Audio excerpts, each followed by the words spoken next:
What's going on, guys? Fred here. Alright, so today we got something new.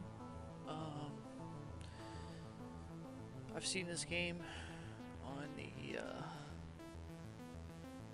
Steam a few times, and seen a couple of their YouTube players do like an episode or two just to show the game off, I guess, basically. But I've never seen too much about this game. Um, Very few people I've seen actually play it, but it looked pretty good to me, and it looks interesting. Seems like it might have a good story, and it was on sale for like 50% off. I believe it's still on sale for like the next couple days, maybe longer. I can't remember for sure, but if you're interested in the game, check it out on Steam. I think it was like $15, so pretty good deal for a game. Can't really beat it, so I decided I'd give it a try, and pretty excited to play it. It'll be something new and exciting. Got me a nice hot cup of coffee here, and I'm ready to go. So let's do this. We'll start a new game. Looks like we have 4 difficulty modes here. Simple, relaxing mode for those who do not like complexity and play for the sake of the plot. Medium difficulty mode for those who want to focus on exploring the game world. What's more details? Oh.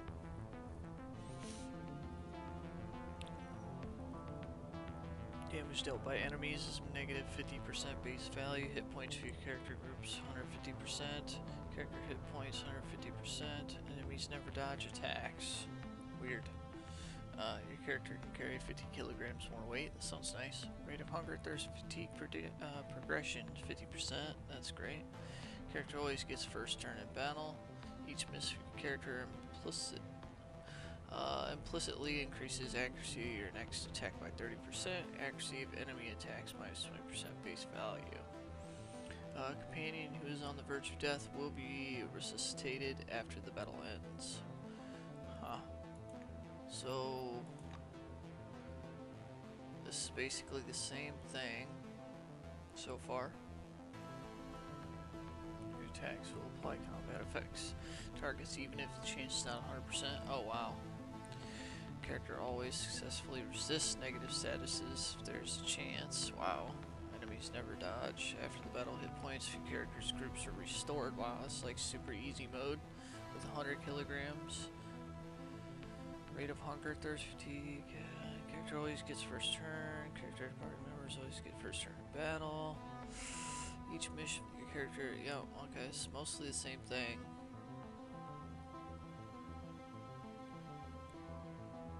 Except even easier. Classic is hard mode for those who have been playing RPGs for a long time and love challenges.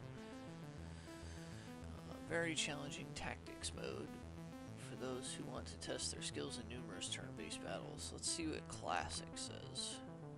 Damage dealt by enemies minus 30% of base value. Hit points for your character's group 125%. Each miss your character implicitly increases accuracy. It's still mostly the same, except this one allows you to carry more weight. So I think we'll just go with the medium difficulty mode, and we'll just start there and see how that works. 1971. We woke up in a different world, where the Cold War ended along with the Vietnam carnage. All because of the Dome. The Dome. A territory full of anomalous artifacts, phenomena, and organisms. We still don't know what it is. An alien city? Some kind of a testing ground or storage? Whatever it is, no living thing trapped under the dome can escape it. Yet even this did not stop the research. The major powers created the Cronus Mega Corporation to develop and explore the dome. Its secrets became a lucrative business. The Spire station was built on top of the dome to export the artifacts and import supplies and personnel. The city of Crystal Sands grew at the foot of the dome, eventually becoming a major transportation hub. All this required thousands of employees, and there was no shortage of candidates. Romantics, pragmatists, and adventurers of all trades swarmed recruiting centers around the globe, seeking jobs at Cronus. You were one of those people. In 1976, your application was approved, and you went under the dome towards the future. Whether a good one or a bad one, only time will tell. 1976. Oh. Interesting.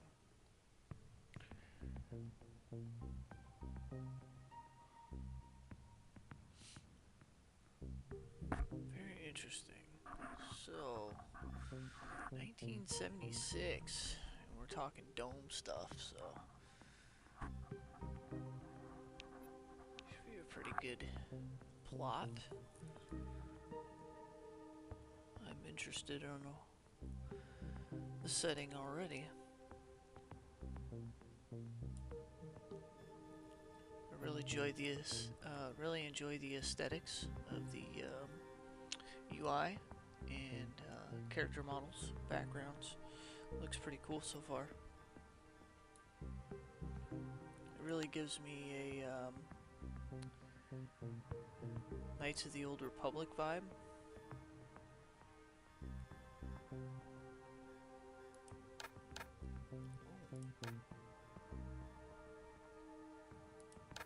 Okay, so we have defense class, the chance to block or repel an attack. Guts seems to be the base for that.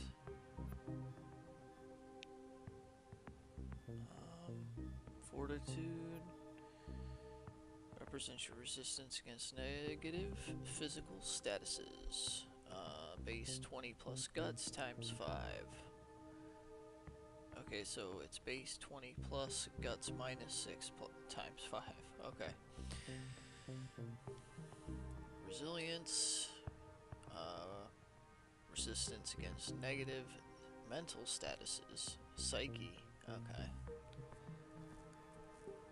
Protection from damage caused by good old kinetic energy bullets, knives, and bricks. Huh. Energy resistance to lasers, lightning, gamma emitters. Do not stick your finger in a power outlet, and do not approach an unshielded reactor. Well, sounds about right. Poisonous animals, barrels, chemicals, dangers, pathogens, and stale sandwiches. Heat resistance, yep, that's clear. Cryogenic, that's clear. Psychic, that's pretty clear. Oh. Slight disorientation to brain rupture. Oh boy. Maybe a little bit of stalker going on in here. A little bit of stalker. Some psychic powers. We have action points. Okay, yeah, that makes sense.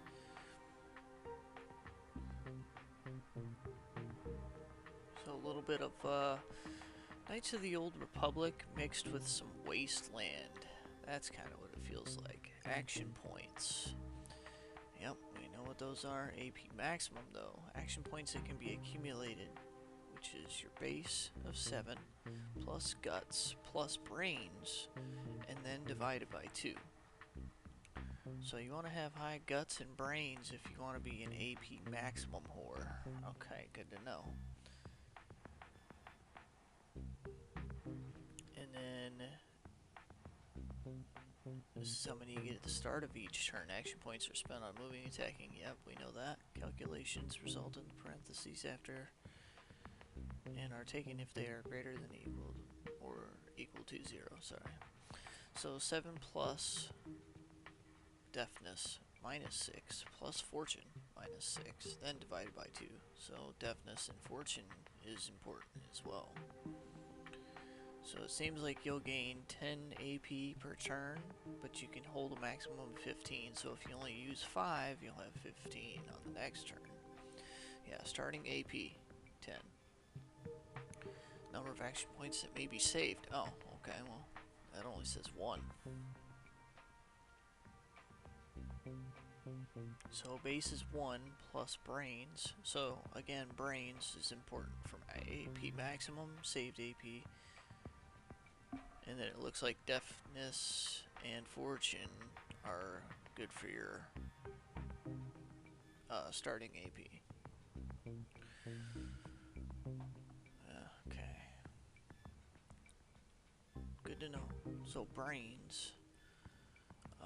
Let's look this up here. Okay, so we have muscle, which is physical strength, perception, awareness, intuition, environmental sensitivity. Affects your initiative, okay? Which I believe is going to be what turn order we are, how quick we get to move before others get to move, basically. Learnability, precision, evasion, light weapons, heavy weapons, high-tech weapons, piloting skills. Man, this seems like perception pretty much just is all around good. Guts is also constitution, stamina, overall health, affects your hit points, regeneration, encumbrance, defense, fortitude, melee weapons, skill, and survival. I don't know anything about this game, so I don't know if melee weapons are going to be like something we use throughout the entire game, or if it's just going to be like in the very beginning, and then once we get past the melee stage, we'll be using mostly handguns, rifles, bows, or something. Or maybe it's going to be more like mental acuity, intellect, and psychic powers, psi abilities, and resistance towards psionic attacks. That sounds pretty good. But if we want lots of AP, we apparently need brains, deafness, and fortune, which are these 3 skills. So, mental acuity, intellect affects action points, maximum, saved action points, skills per level. Oh, that is very important. Skill points per level. So basically, this is your intelligence. Medicine, tech, and science skills. Brains sounds very important. Deafness. Yep, dexterity. Okay, so they're pretty common skills, just with different names. So dexterity, reaction time, affects starting action points, movement speed, initiative, evasion.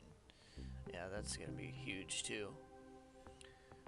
Favor of the famously fickle Lady Luck, affects action points, critical hit chance, contraptions, piloting skills, as well as criminal skill. Interesting. Like stealing.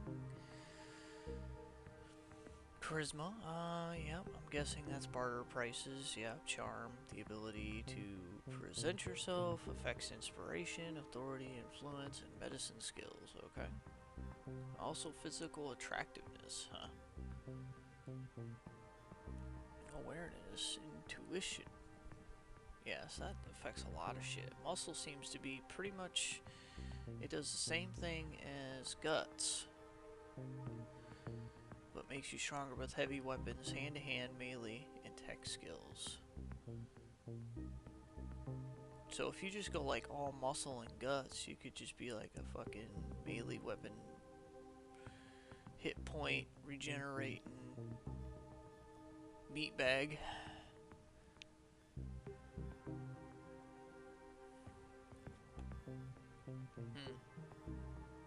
And yeah, we have our skills here. Light weapons, heavy weapons. Wow, look at the heavy weapons. It's already at 71. Like, is the max skill gonna be 99? It can't be. Not if you're starting off at 77 or 71. But the piloting over there is 77. So what does piloting do? Driving various vehicles. So there's vehicles in this game. That's cool. Survival. It's hard to overestimate the importance of this skill for those wishing to live a long life.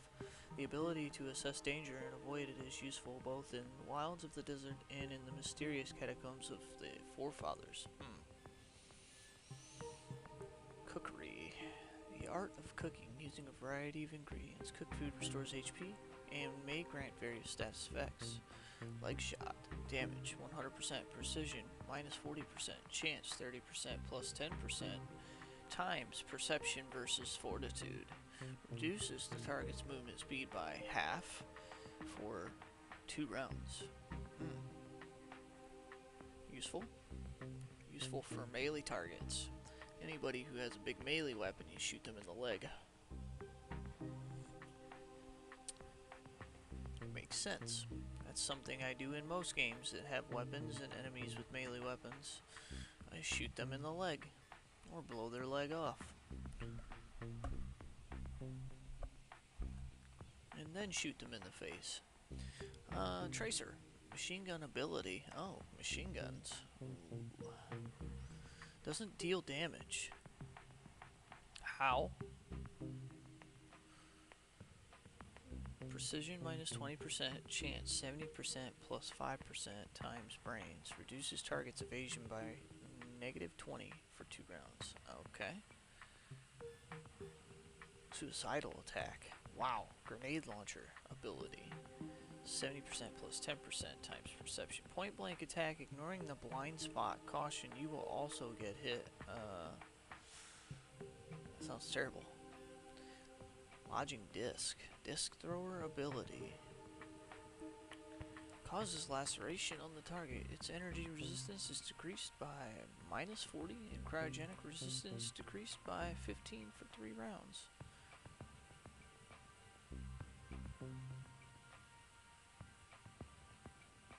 Huh. Okay. Initiative plus 1 passive ability allows you to more accurately assess the situation in combat and during random events.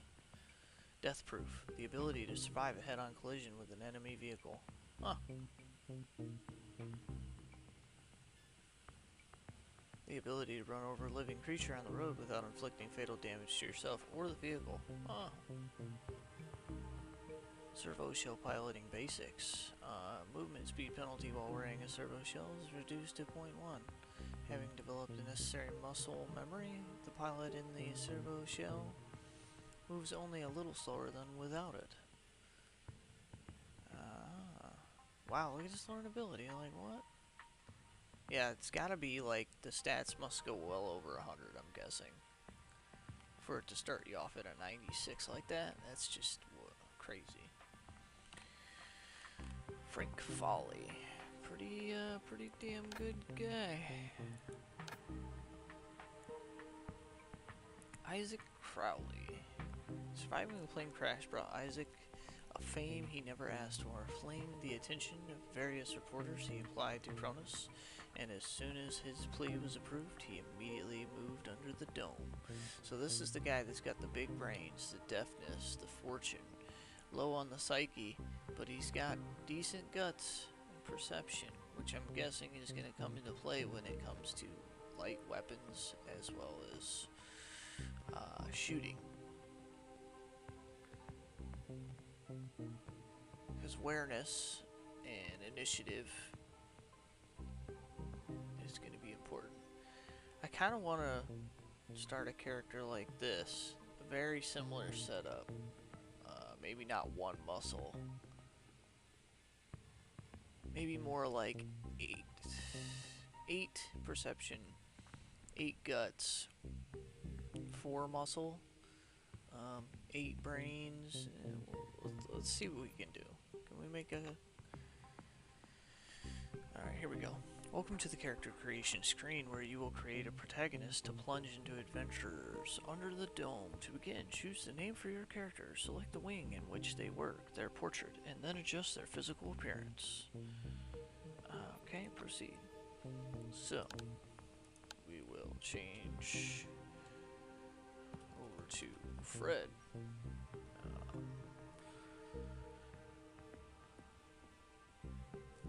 36 is fine.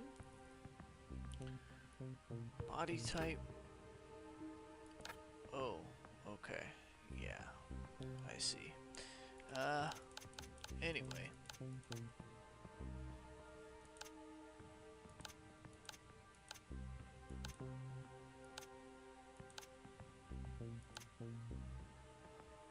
We gotta be a handsome man. We gotta be able to sway people. We want to swoon the women and sway everyone else.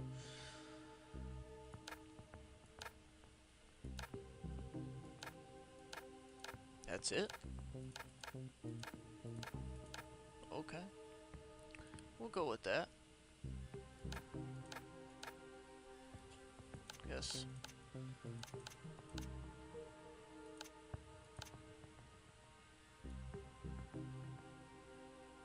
Quite dapper, quite dapper. Let's see. What are their hairstyles? Wow, that's just the smoothest, most waxy looking hair I've ever seen. It's just literally sculpted. I like that. That's good.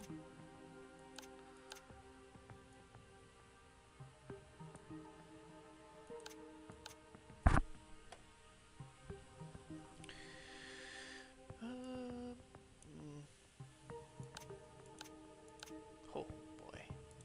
Alright. We'll go with number 9.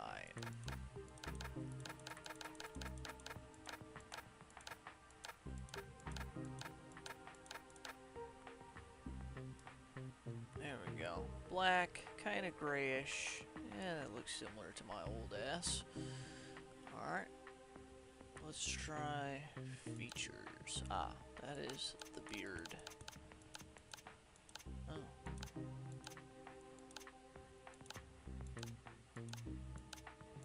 I feel like it's just like...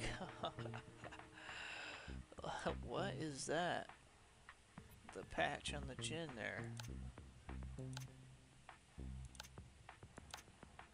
Wow, the mutton chops are not much choice here. It's either you go with the goatee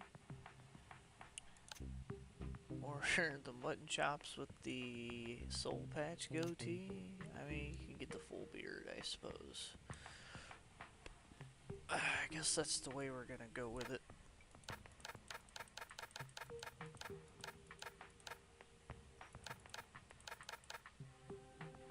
It is. Match it up. Is that one even darker? It is darker. Yeah, we'll just go with 12. Okay. So, there's these wings here. Cronus wings. Blue wing. The dome lay dormant for centuries and came to life only with the arrival of people. Today, this region is gigantic. 30,000 square kilometers. Holy shit. 30,000 square kilometers. That's fucking massive. The structure's like thousands of cars, snow-white cities, and a network of motorways spanning the inhospitable desert. Cronus is rightfully proud of its world-class infrastructure, built from the ground up thanks to the hard work and knowledge of the employees of Blue Wing. Yeah, 30,000 square kilometer dome? That's fucking ginormous, man. That would take forever to build. Learnability. Okay, so it seems that when you're in the Blue Wing, you get a guts bonus, learnability, which modifies the amount of experience gained by 10. That's pretty good. Melee weapons, contraptions. High score in this skill means you're less likely to step into a bear trap or lose your hand into a hidden laser gadget. Also allows for better handling of explosives. Tech. This modern human being is surrounded by mechanical and electronical devices, whether it's a toaster or a teleportation device. Knowing the secrets of their metallic ways provides an undeniable advantage. Brains plus muscle as well. Blue Wing doesn't sound bad. These are all good stats, and I probably would go with something like that because melee weapons is probably going to be our starting weapon, I'm guessing. I mean, chances are we're not going to get a gun in the beginning. It would be like Knights of the Old Republic, you know? They start you off with a fucking vibroblade, they don't give you no damn lightsaber right off the start, you know? Alright, so Cronus is divided into wings. These 5 departments are engaged in different activities. Choosing a wing affects the background of your character, starting attribute values and initial equipment. Oh. Okay. And answer options in the dialogues. Oh wow, it changes like the entire aspect of the game. So you could play one of each of the wings and have a totally different outcome, it seems. Good to know. Let's change our portrait a little bit. I feel like that one doesn't really match us now.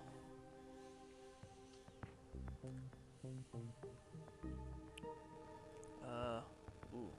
Not much choice with the portraits. It does look like that you can have a custom portrait, but we're not gonna go through all that mess right now. Wow, look at this creep. Ooh.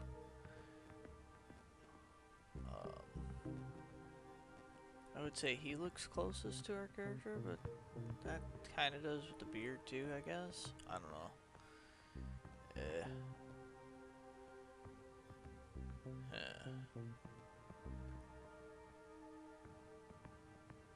Let's go with this guy. He looks grizzled and angry. Just perfect. Alright, so Silverwing. Determine the first priority out of 1,000. Find experts who can suss out the best solutions to every problem. Equip workers with the right tools, and ship the necessary materials where they need to go. Every base build and every successful expedition is testament to the hard work and deep wisdom of Silverwing managers. Okay, so Silverwing is the managers. So they're gonna be charismatic. Skill points per level, +2 right off the start. Psionics, so they're good with psionics and their influence. Okay, not a bad start. Blackwing. Oh, he's got armor. We know where this is going. Using the most powerful weapons and advanced military equipment, the employees of Blackwing protect humanity from the myriad hazards of the Dome. Blackwing's command is made up of the best officers from the most highly trained armies in the world who coordinate their subordinates to provide maximum security for everyone from every wing under the Dome. Muscle, fortitude, hand-to-hand heavy weapons, a skill for those who like to watch limbs, flying free of torsos, the ability to use mortars, grenade launchers, heavy machine guns, flamethrowers, and other large caliber weaponry. Hand to hand, that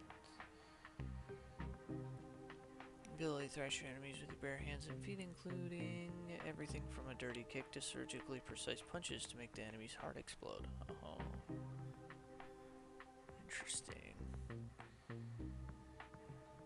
Since the dawn of time, mankind has used stones, clubs, spears, knives to resolve disputes. The higher the skill, the more effective both your sharp and blunt arguments will be. And then piloting, of course. This doesn't sound like a bad start either, with the extra muscle, extra fortitude for resistance against physical statuses.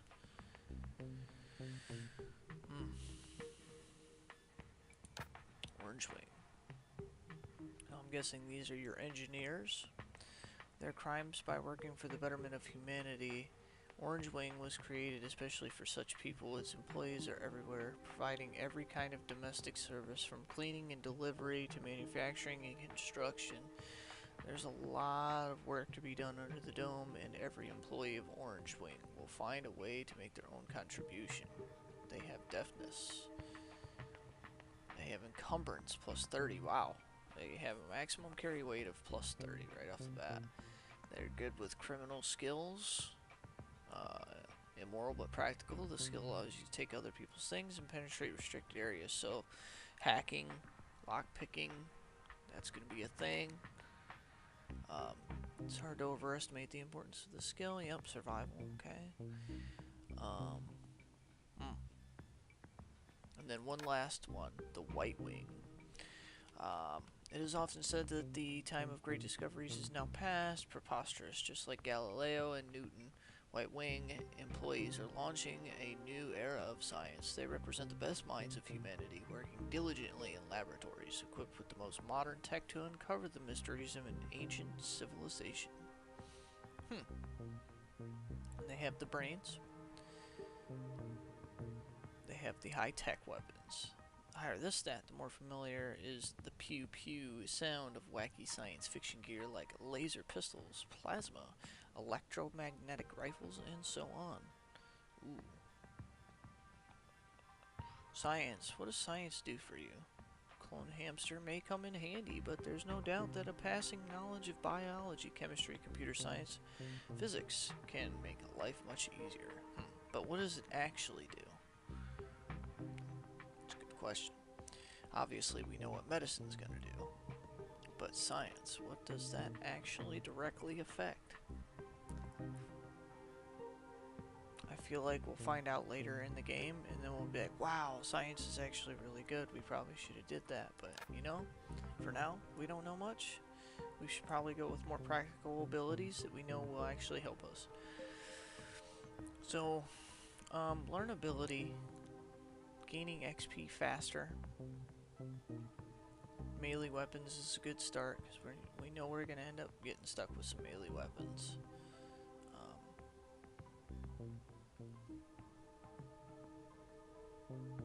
Knowing the secrets from the town. It's tough. It's a tough choice.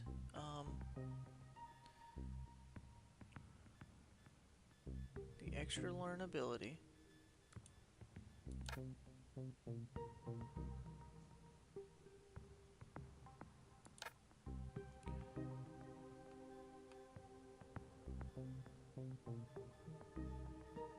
They also have the melee weapons, but they have muscle. I don't feel like I'm going to use hand to hand because that's just kind of pointless. Let's just do blue wing. How about that? Let's not dabble about too much longer. Let's go on. Let's move on to the attributes. Basic physical. Yeah, we know what attributes are. No need to sit here forever. All right, I say. Oh, jeez.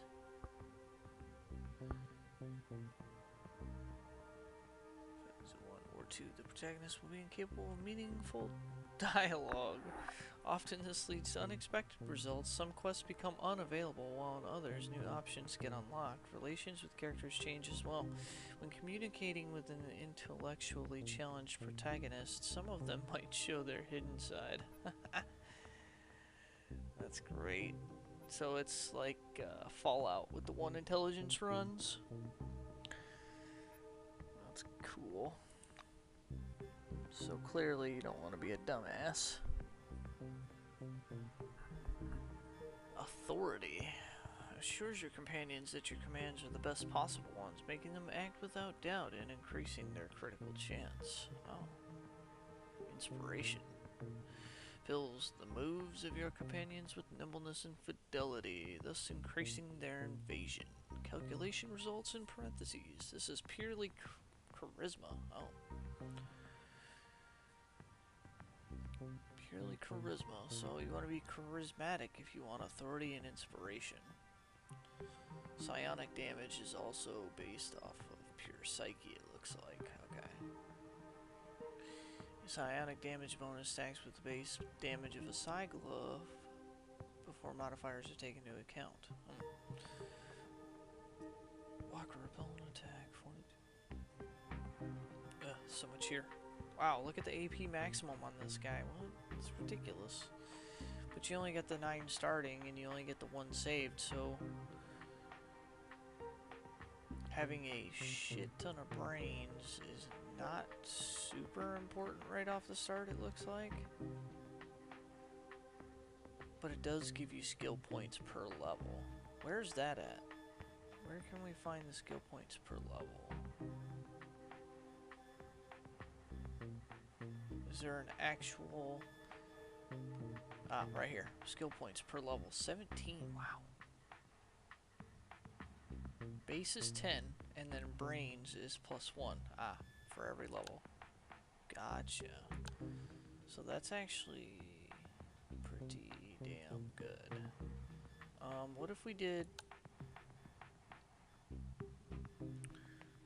let's say 8 brains, right? Fortune seems like it could be pretty important. Action points, yeah.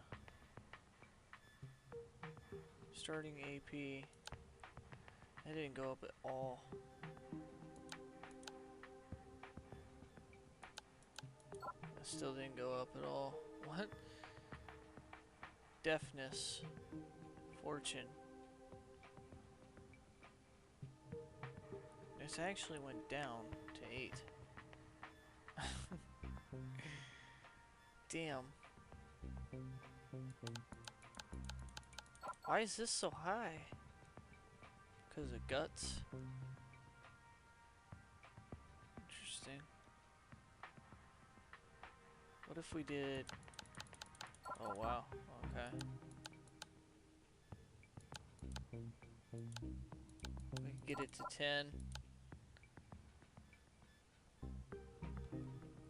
Alright, so deafness, dexterity, reaction time, action points, movement speed, that's good. Critical hit chance, action points. What if we just did like 5? Oh, we can't go higher than 10.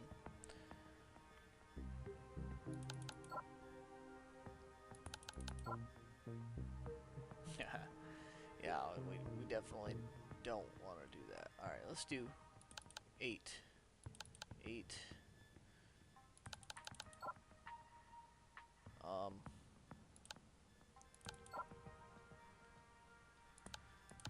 I want...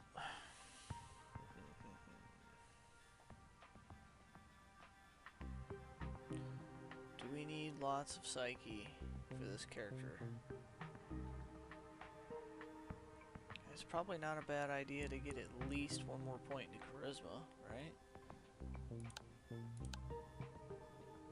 Take 1 out of there. We want 7 into brains. Let's take... Let's do that. 8, 8, 8, 8, 5, 2, 2, 4. That's what I'm going with. Abilities. An encased character's variety of skills that reflect their prowess in specific areas, be it handling different types of weapons, applying medicine, or repairing equipment.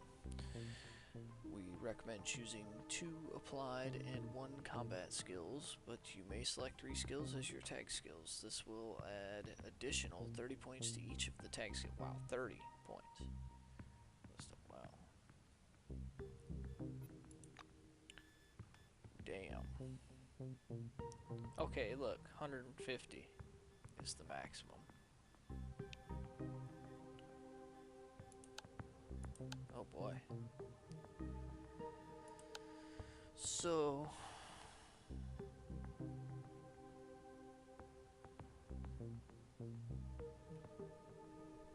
This doesn't really say exactly what it does.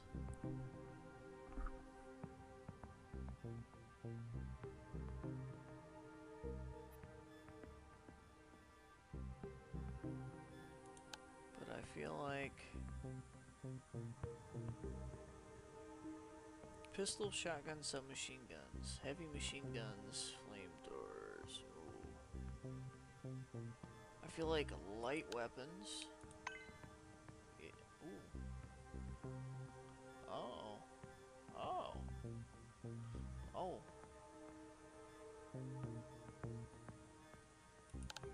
Oh, this is all just light weapon shit. Oh, okay. Look at that. Saved AP +3. Experienced shooter always has room to maneuver. Dance. Handgun ability. Oh, that's a lot of stuff. View radius -25%. Detection radius -25%. So... This is an active ability?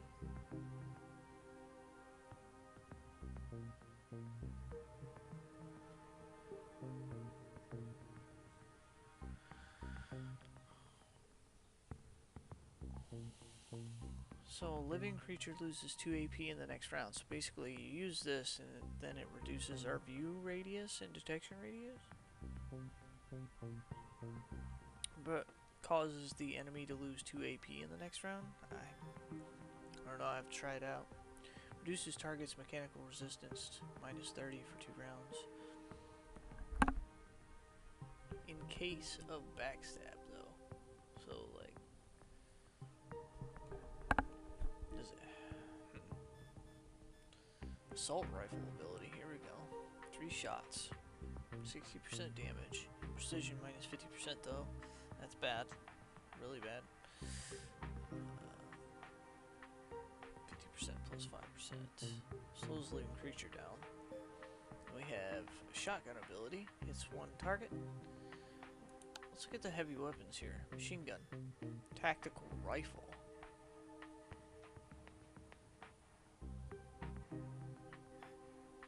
Grenade launcher. Disc thrower. Machine gun. Tactical rifle. Okay, so this is like heavy machine guns and sniper rifles. That's that one that doesn't deal any damage. This one's 5 shots. Plus 2%. So basically 42% times muscle.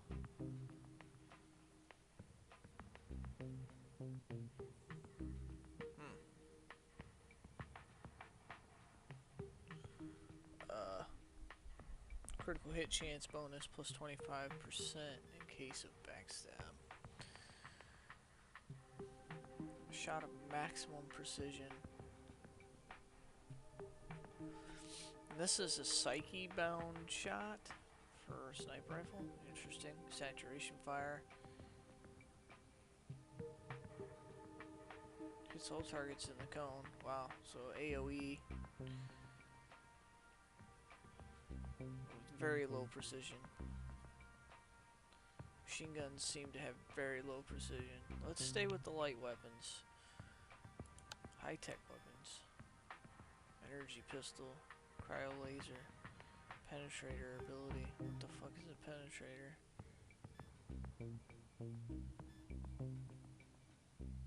Dart gun. Penetrator. Smart shot. Hit all targets in the line.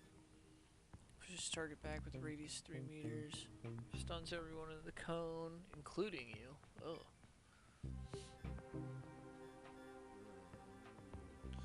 I'm thinking light weapons. I'm thinking...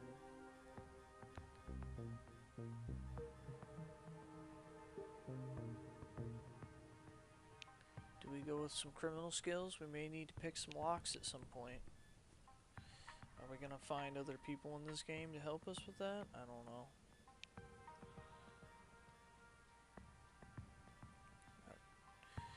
And it's not like we can do everything, you know? We can't do it all.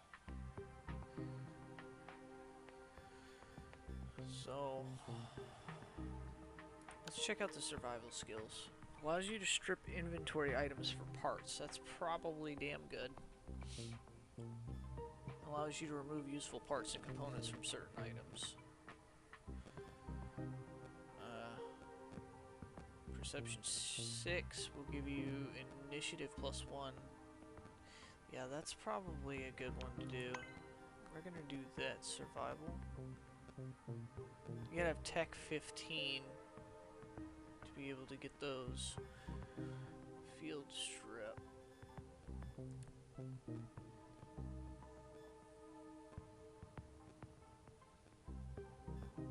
Allows you to carry 20 more kilograms, 3 times more experience for exploring a location, AP +2 in current round fatigue. So if I were to just get a couple points into tech on our first level up, we'll immediately get access to strip and dismantling. Endless vacation.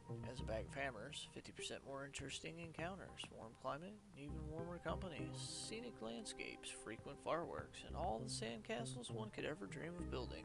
Working under the dome isn't working, it's relentless partying. How come people can't grasp such a simple thing?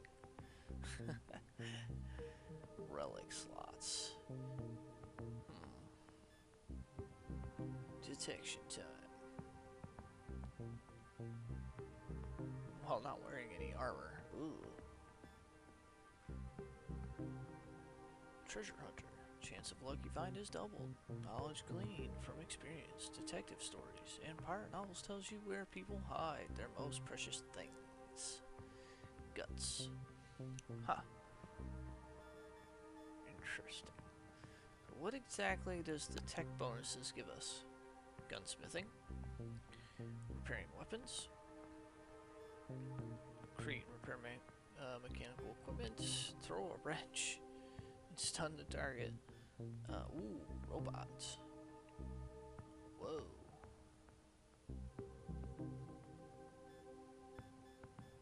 I like where this is going.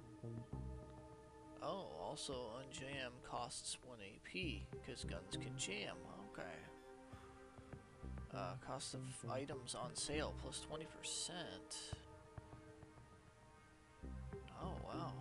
So we sell stuff for 20% more? Damn. Tech is actually good. AP plus 3 for 5 rounds for all allied robots, but each turn they receive energy damage. Oh.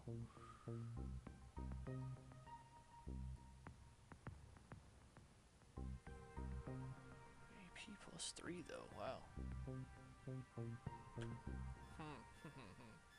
Ah, that's great. I like that picture.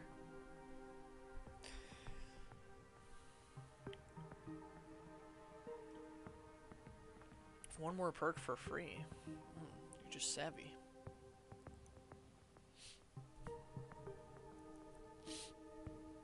Interesting. Alright. Oh, shit. So many choices. Criminal movement speed. That's actually not bad either. It's only 0.1, but if you think about it, 0.1 is actually 10%. So, there's that. Lockpicking. Tech. Which we will also be leveling up.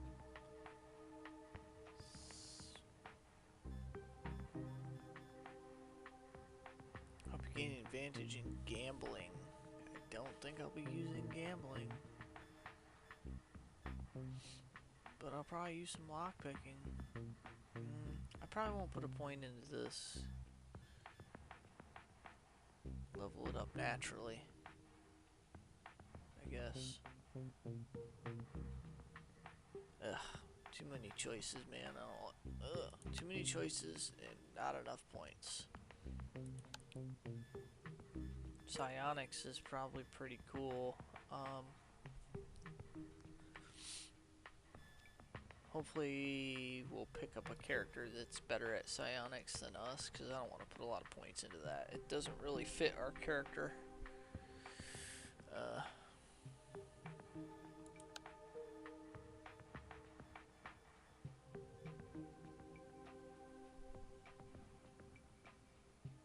Okay.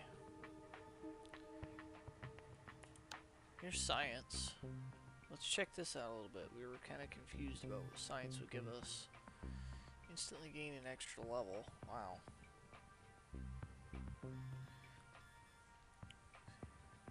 Grants you 3 additional knowledge points. Scanning. Man, this is a lot. There's a lot of stuff in this game. Jeez. Alright. Quick scan over initiative minus 10 for 3 rounds. Precision plus 15.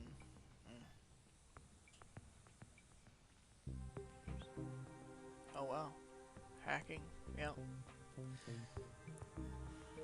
Damn. That's a lot of shit. We're going with tech. I'm just gonna go ahead and unlock tech now. So we'll do tech, survival, and light weapons. Oh my god. Now we gotta do traits. Oh. Alright. Try not to take too much longer finishing up this character creation.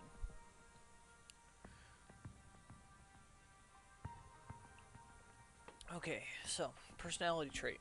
Pros and cons. And is entirely optional. Okay. In case you created a character with low intelligence, one more additional trait named as a bag of hammers will be added automatically. Oh. Dumb as a bag of hammers. Wow. Okay. Well, thankfully we don't have that, but we have regeneration minus 10.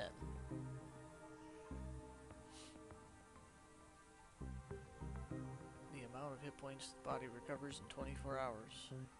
Yikes. Fortitude represents your resilience plus 30. We have resilience. High. Survivor will give you regeneration minus though? Like, oh my god. Oh. Yikes. So, does this mean that we take small you see such from the following which you more than avoided trouble, but thinking about it makes you feel aversion to violence. So we get mechanical, energy, biochemical, heat, cryo, and psychic. So we get all like resistance to that, but we take minus, or well, I guess it would mean, or maybe it just means that we deal 40% less damage. I bet you that's what it is. We deal 40% less damage, but we also take less damage. So it would basically be for like an effective tank. Dark Lord. Wow. Oh, okay. Here we go. I was like, what? What's the bonus? Damage plus 20% for each companion in the party. But companions also get the negative 20 learn ability. Ew.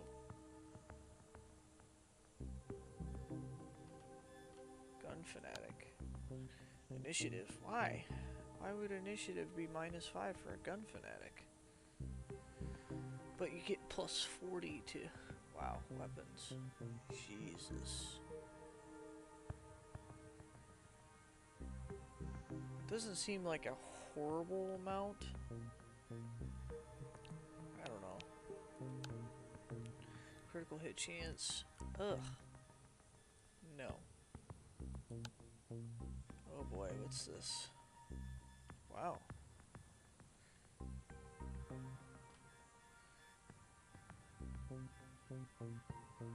Incoming critical hits inflicted by your enemies do 50% more. 0.5. If it says 0.5, that means 50%. I'm pretty sure that's what that means. Which is bad. That's a lot of damage. But that's why you get all these plus 10s. So if you don't get hit by any criticals though, you just get plus 10s all across the board.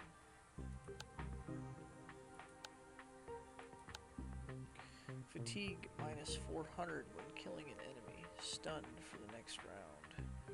You were struck by a poorly researched mental disorder that occurs only under the dome named... Oof. Psychopophyria. When you kill someone, you experience an unusual surge of vigor, but you also fall into a delirium for a few seconds and pay no attention to what is happening around you. Redneck. You grew up on a farm, and years of daily physical labor made you tougher, but digging through the dung day by day, you rarely found time to develop as a person.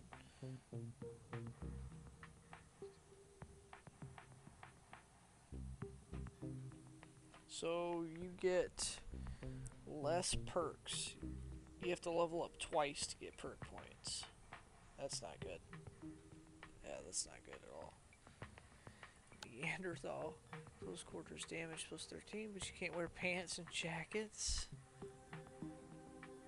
Thrill Seeker. Experience 50% with health less than or equal to 35%. Experience minus 25% with health over... Ooh. Yikes. So you don't have to pick any of these, I believe. Oh boy. These are bad. Wow.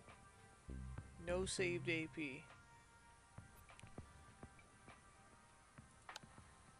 Oh shit. Look at that. Starting AP minus 12. That's really bad. So like in the beginning of the game, this is extremely detrimental if you don't even have 12 AP. You wouldn't even be able to do anything.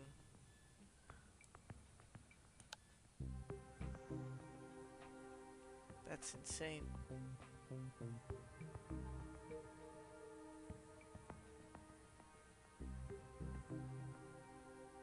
So, in the first round, yeah, you would basically not be able to do anything. And then in the second round, you would have, you know, +3 more AP than you would have in the first round. Just kind of pointless. You're better off just attacking those 2 times.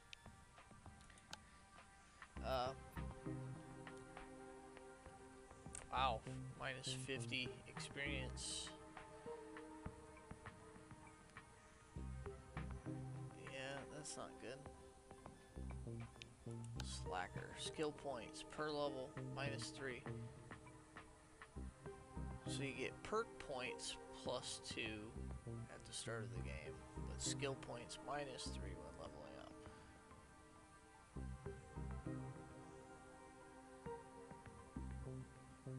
Huh. That's not horrible. But starting action points and action points +1 in servo shell. Starting action points and action points -1 with no servo shell on.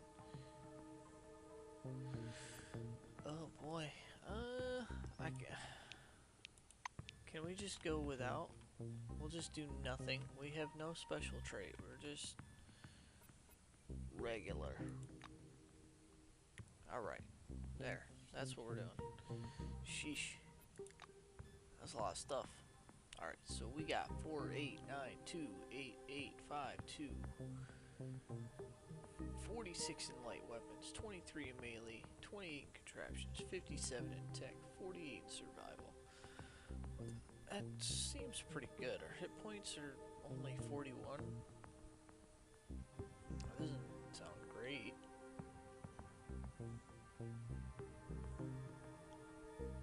Our learnability is high.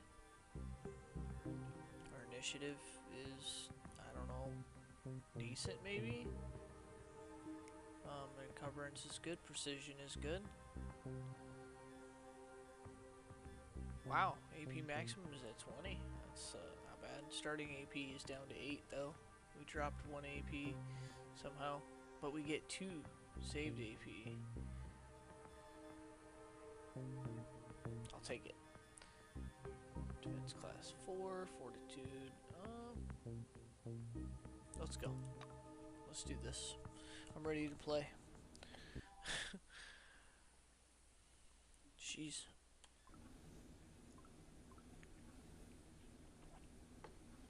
Okay, interacting with different characters is an important part of the game. Start dialogue, click on the character, and if they are set to talk to you, dialogue interface will show up from the conversations. You can find out valuable plot information, clues, and even receive tasks.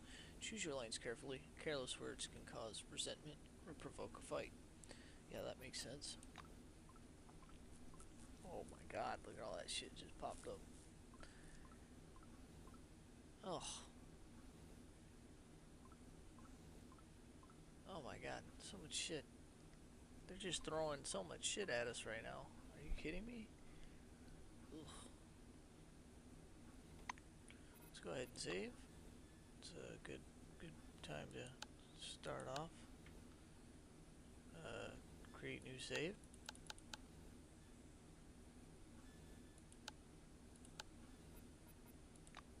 Okay, I was like, Fred. call this one. Let's go. Alright, Monty James, Quentin Bisley, Elsa Olafson, Igor. That's us? Okay. Let's talk to Igor. A man with a mustache and a blue jumpsuit is standing at the window, studying the construction site below through the occasional break in the clouds. His badge reads Igor Patan, planner. Huh. Cool.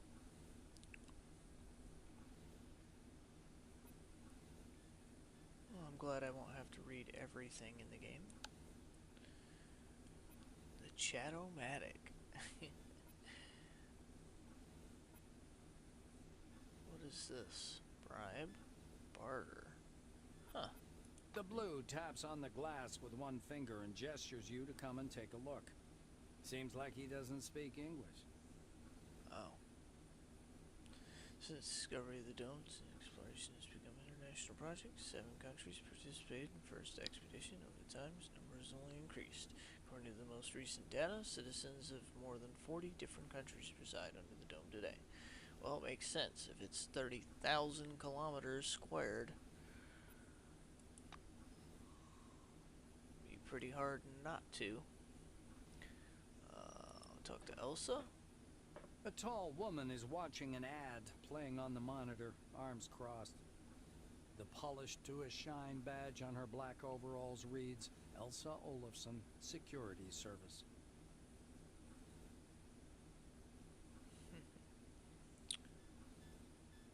Alright. She glances at you and offers her hand in a businesslike manner. Oh, very nice. Greetings. Please take all necessary precautions. By that I mean, don't turn your back on him. Elsa nods at the orange. Oh, wow. I just follow orders. Even if his crime was embezzlement, I have to keep him cuffed. Those are the rules. Olafson shrugs in a sharp, mechanical way, as if racking the slide of an assault rifle. Huh. Our friends from the administration didn't deign to inform me about this man's record. Could be I'm escorting a serial killer. It's corporate policy, you know. She gives the silver a vengeful look. Strict bureaucratic Cronus division. Managers, accountants, human resource specialists. Ah, yeah, so the scumbags. Gotcha. Okay. So, this one is who she's talking about, I guess. The white with the black. This one's... A thin, pale young woman is sitting at the window, leaning against the illuminator. The glass is slightly fogged with her breath. She turns to you. Her shiny badge reads Tomoko Kimura, physiologist. Huh. We've crossed the border. No way back now. Even traveling by the funicular wasn't so thrilling.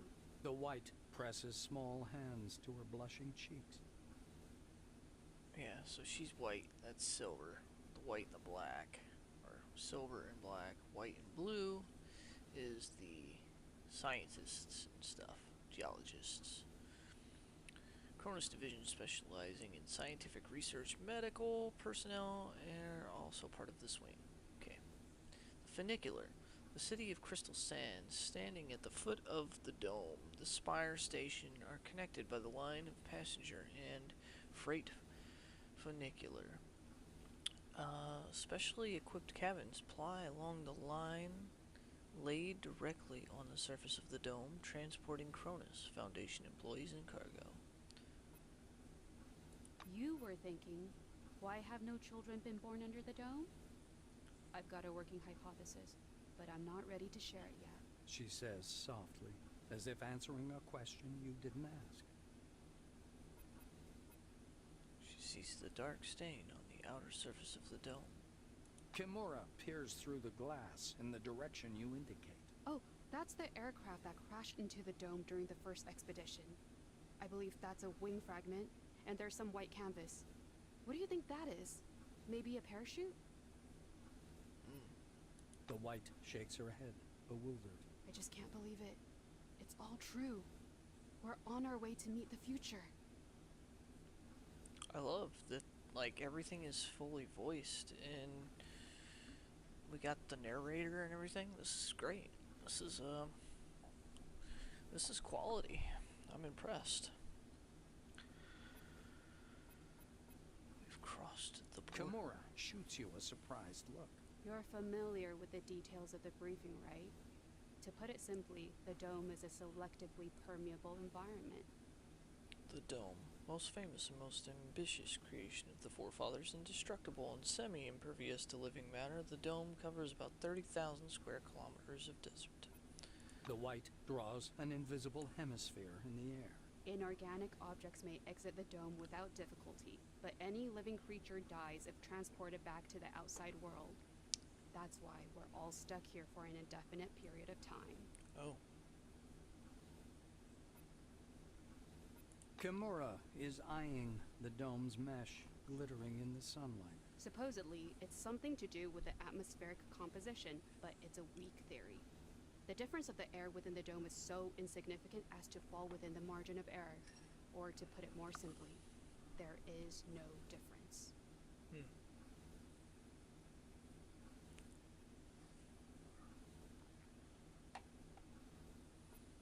She shoots a quick glance at the silver and lowers her voice. I heard a rumor, or a conspiracy theory, that we can leave the dome at any time. We've simply been told we can't. If you ever decide to test this hypothesis, don't forget to leave me something in your will. Nice. Test this hypothesis. Fist punch. Mechanical damage if 1 did 3. Damage 70% plus 5% X muscle. Activate stealth. We have our HP now says 61. Interesting. I thought it was much less than that.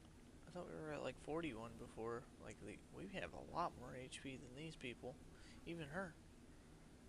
Yeah, we have. Well, cool. Maybe that's a good thing. I see we have radiation. It is 7:57 in the AM. Inventory.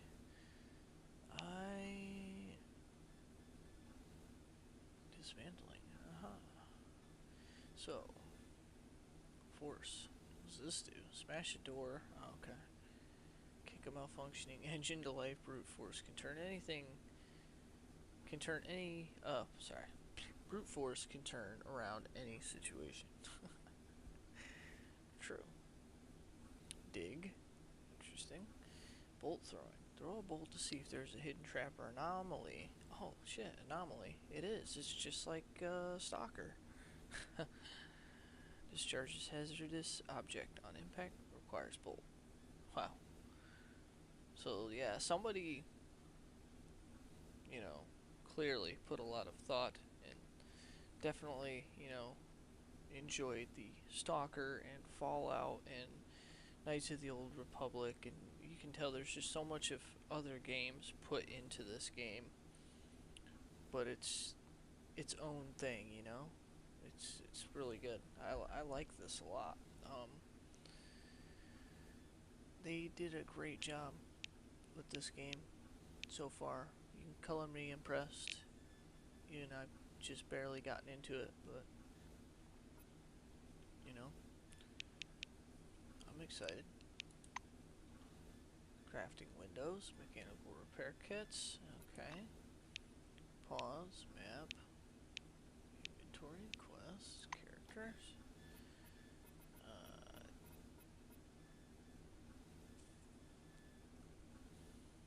83 out of 1000 XP.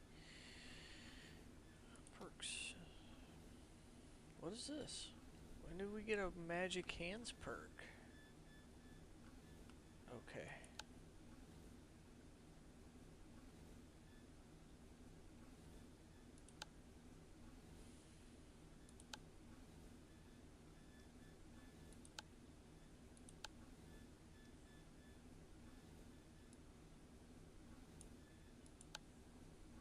One guts.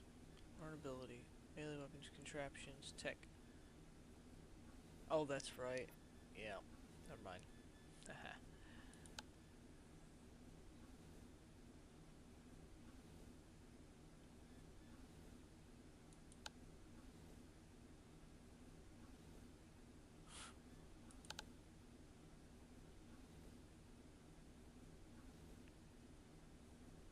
Oh. This is the only one that has a check next to it, because I'm guessing that's the one that we picked. But it looks like we also have some of these, and that's probably why our health is so much higher than what it said initially.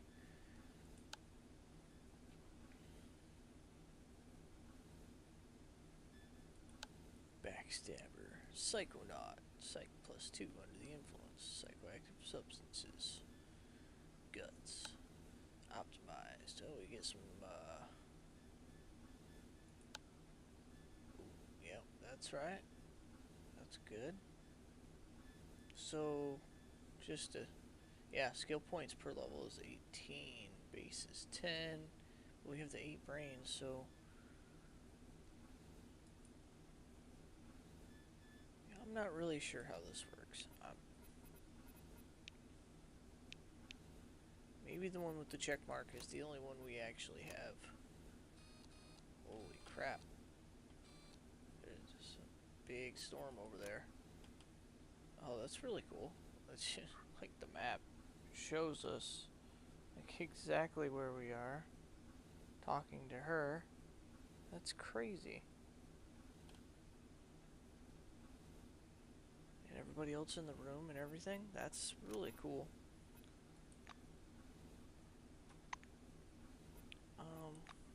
I do want to, real quick,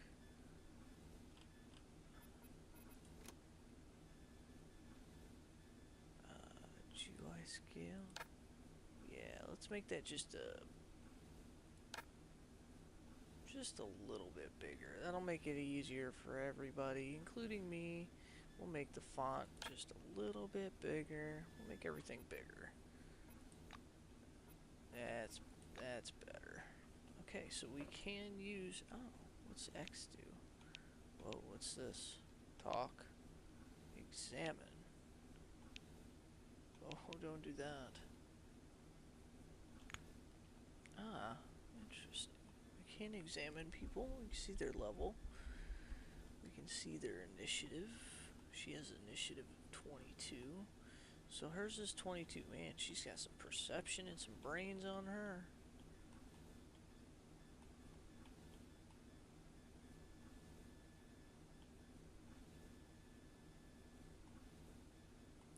I have to be a little more charismatic with this chick. Can we get to know each other a little better? Maybe you can join the team, you know what I mean? Initiative 22. Very weak amount of HP though. What is my initiative? 24, okay. So what do we do now? I don't even want to talk to the silver guy. Screw him.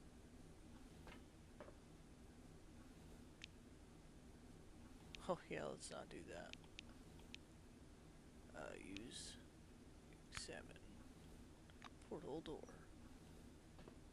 Stopping by the door's porthole, you watch as the ground slowly approaches. Damn, look at that shit.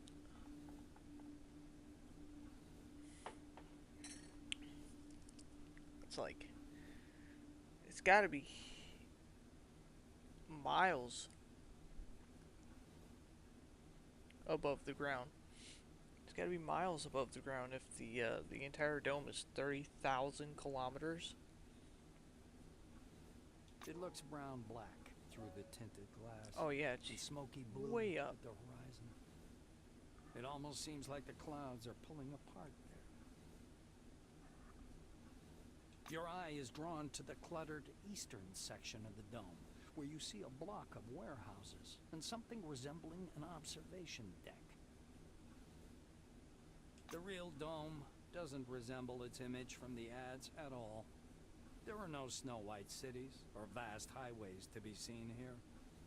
Looking more closely, you can make out a single, lonely road leading north. A few sheds, a radar installation, and the glittering antenna of a radio tower emerge from the mists. Yes, engineers will have plenty of work here. Just as you're about to move away from the window, you notice a whirlwind beginning to form above the ochre plain. The gathering storm drifts unhurriedly above the desert, a crown of green lightning flashing at its core. Clearly no ordinary weather phenomenon. It must be one of those anomalies. You freeze by the window, unable to avert your gaze.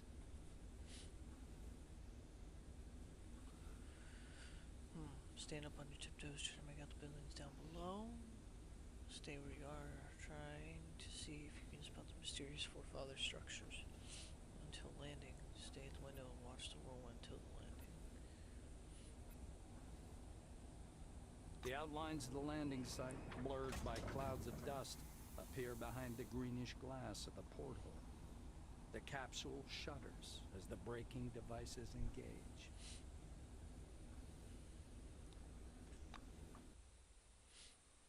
Oh, we're getting down to the bottom.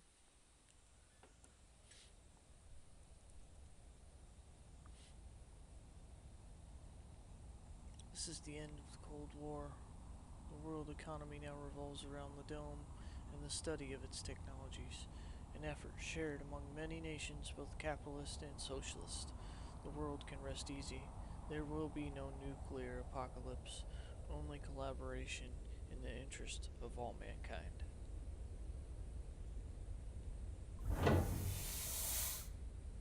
Ooh, that was kind of loud.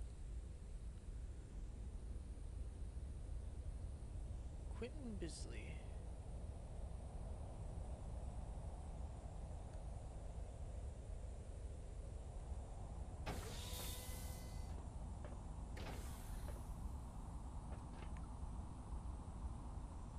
Whoa.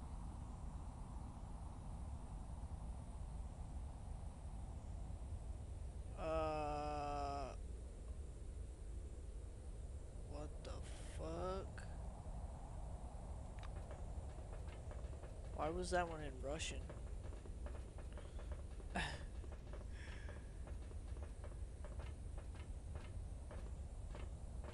That was weird. Are you following this? Okay. Come here. Come on now, or you'll miss everything. A cheerful man in a white lab coat grabs you by the sleeve. A badge reading Ludovico Nuzzi, scientific analyst, export department, dangles loosely on his clean uniform, which still smells pungently of washing powder. Well, at least it's clean. Look over there. He points upward with a sharp, wide gesture and hands you his field binoculars.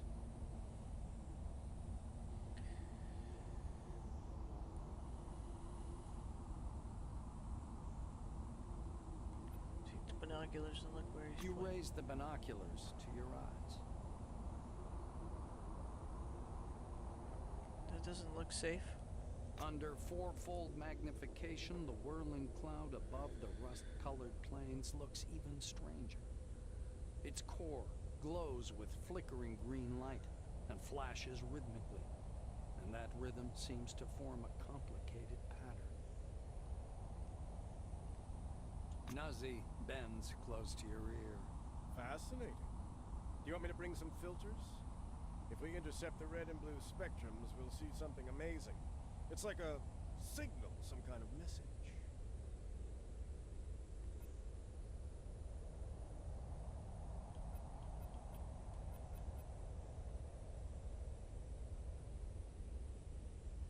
Without tearing your gaze away from the binoculars, you turn around slowly, studying the dome's horizon. It's somewhat unexpected that the dome looks horribly empty. Your eyes find some construction pits dug directly in the sand, and concrete blocks laid beside them. There are almost no roads, or not sealed ones. Only one highway with yellow surface marking stretches among the sand drifts.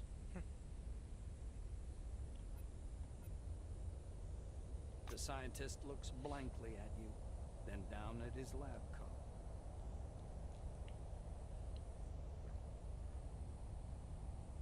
Ah, this? This? He lets out a blaring laugh.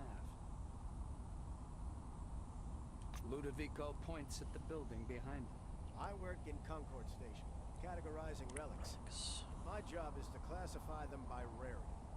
Then the blues package them, silvers issue the documentation, and oranges move them to the cargo capsule. Just like the one you arrived in. Object of forefathers' material culture usually comes from a dark and mysterious dungeon. Nazi points upward. Then the capsule takes the relics way up there, all the way to the spire, then to Crystal Sands by the funicular. They get auctioned off and turned into money. It's not like I endorse this, but we all like ourselves a good paycheck, right? Yeah? He offers you his binoculars once again. Do you want to have a look at the spire? It's amazing. But then you can look at the spire anytime. Now that sandstorm, that's what's truly amazing. Nazi looks from you to the capsule and to the landing terminal entrance. He flings his arms up. Oh, mi scusi. Excuse me, I'm so sorry. You'd better get going or you'll be late for check-in. Your colleagues are already inside, and the storm is growing stronger. Yeah, the storm is growing stronger. The white mutters in fascination, eyes glued to his binoculars, which is fixed on the spinning whirl of clouds.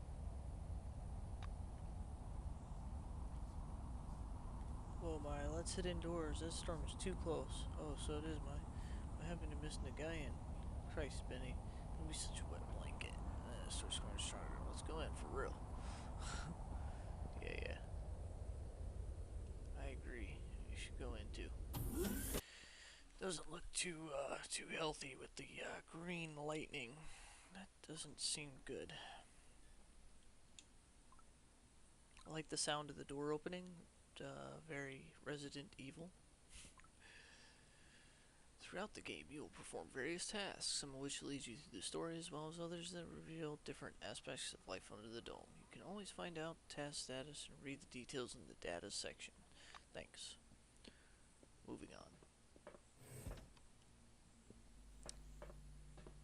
Just great, Mr. Monty James. With luck like yours, I wouldn't spend any money on the lottery. Who's he talking to? Oh, he's talking to himself. Okay. Monty James suitcase. Hello, come up to the desk, please. I'll register you. A tall receptionist watches you from behind his desk with a bored, haughty look. Haughty He waves look. impatiently at you to approach. Receptionist. Administrative bureaucratic Cronus division managers. Yeah. Scum. Barter, bribe. Huh. You can barter and bribe with anyone, it seems. The employee glances at you indifferently. His upper lip is ever so slightly curled in contempt. All new employees must register first thing. Come up to the desk, please. The nameplate on the desk tells you you're talking with Dean Rayhet, administrator. Oh, he's the administrator, huh? The administrator slaps himself on the forehead. Ah, I almost forgot the regulation pre-registration greeting. Just a second. Listen to the greeting. Rayhet produces a reel-to-reel tape recorder from beneath the desk, rewinds the tape to the beginning, and presses play. The speakers explode with a harsh, crackling sound, over which the tick-tick of a metronome slowly grows louder. Ugh. Solemn music begins to play, and the administrator's face takes on a serious expression. Dear employee, on behalf of the Cronus Foundation, I, Administrator Dean Rayhet, welcome you to your new life under the dome. The administrator clears his throat and continues. By joining our company, you choose the path of science and progress. You are among mankind's best, and we ask that you live up to this. Dean squints down at the monitor. Deserve this title. Do your job honestly. Obey the law. Respect your colleagues, and... The music fades, and the administrator finishes his speech. And together we will build the best possible future for all mankind. Dean puts the tape recorder away. Now that we're done with the official greeting, I'll register you and upgrade your Selectron. Okay? Selectron. Selectron is an electronic key and ID. A computer program embedded in the Selectron grants access to certain areas depending on your wing and rank.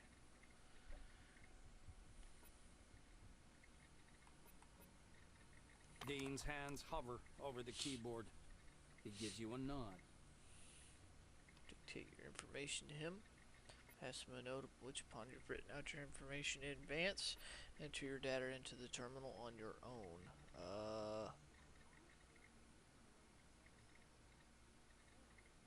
Is this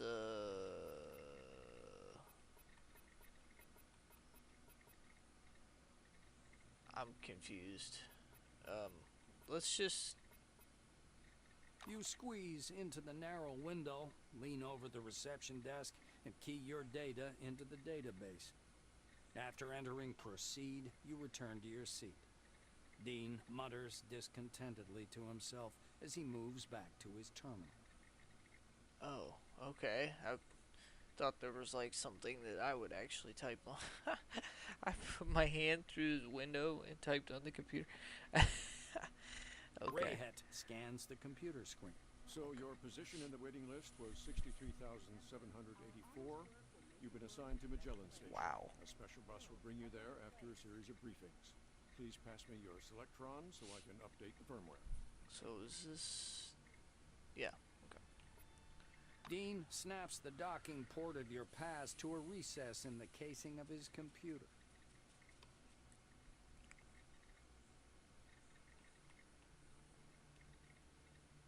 The administrator returns your Selectron. Now you have first-level clearance for a Blue Wing employee. You have access to storage, the repair bays, and various workshops. Your Selectron also has a built-in universal key that opens the hatches accessing the air shafts. Dean continues. All new employees have a short list of tasks to perform on arrival. Do you want to hear all the details, or just the short version?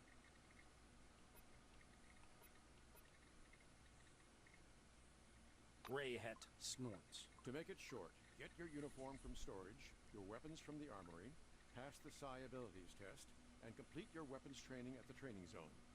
Then learn how to use the scanner, avoid anomalies, and properly catalog anything you observe.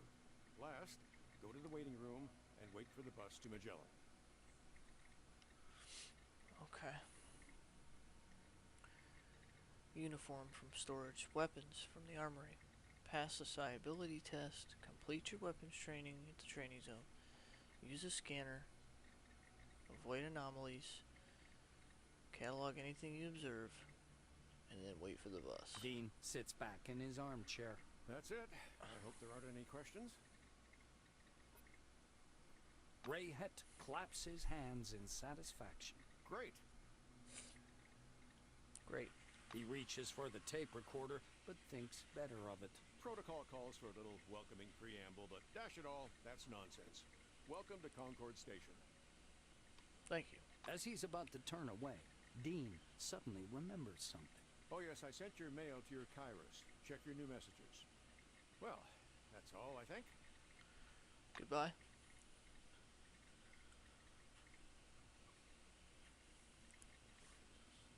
Only messages are in the inbox tab. And after reading, move to the archive tab. Gives suicidal orders. What the fuck?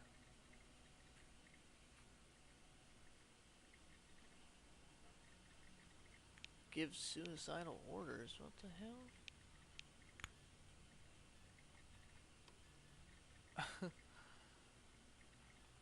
That's a thing? Risk their lives to achieve a certain goal. Oh, okay. Gotcha. It's like a bonus or a buff. some kind, maybe. Let's go ahead and save again. Save? Oh, I gotta hold it with the controller. Different. Gotcha. So we have to go through here. Open with blue wing. Okay. Anna Leroy. Ooh, now she's got some HP. Going through some cigarette withdrawal, it seems. I'm listening. You see a slim, cheek-bony silver woman with red warning lamp in her hands. On the lapel of her perfectly ironed suit is a badge that says Anna Leroy, Administrator. The girl waves her lamp in the air, trying to attract some attention. Valued employees. According to the Administrative Order of September 14, 1976, the waiting area may be accessed through the regular staff corridor. Please be advised that this rule does not apply to newly arrived employees. She pauses and begins to cough. Shit, I should cut down on the smokes. Good day, new employee. The silver nods like she's depressed. She seems to have just noticed you. Ask if you can go through the hall to the waiting room. Let me just move away, yeah. Pretty sure she just said we can't. But we need to get our armor and weapons and stuff anyways, so Sydney Maynard gives generous promises. Behind the storage counter, you see a small, neat guy. His gingery hair shines with something like brilliantine. His badge says, Sydney Maynard, storekeeper. The silver perks up at your approach. A thick logbook appears at once from under the counter. Sydney puts on thick glasses that seem to age him 5 decades in an instant and studies the lined pages. The silver finally stops and pins down a particular page with his finger. This is your first uniform requisition, right? You can also purchase any equipment you need for the desert directly from me. Yes, this is my first requisition, and I would like my equipment, please. Maynard adjusts his glasses in a businesslike manner. Before I give you the uniform, please listen to these short instructions. Okay. Sydney fiddles with his hairstyle. So, I'm not going to sugarcoat it. Life under the dome can be dangerous. You may get shot, spill acid on yourself, get electrocuted, or suffer the effects of a dangerous anomaly. You may also freeze to death or get fried. Great. Mechanical damage. Getting shot, gunshot wounds, melee weapons, hand-to-hand combat. Mechanical resistance is for this. Acid is biochemical damage. Insect bites, poisoning, damage from cigarettes and medical substances, pathogens. The ability of the body withstands biochemical resistance, electrocution. Yep, energy damage makes sense. Energy weapons. Anomaly. This type of damage includes the one caused by psi abilities, anomalies, direct or indirect effects of Maelstrom.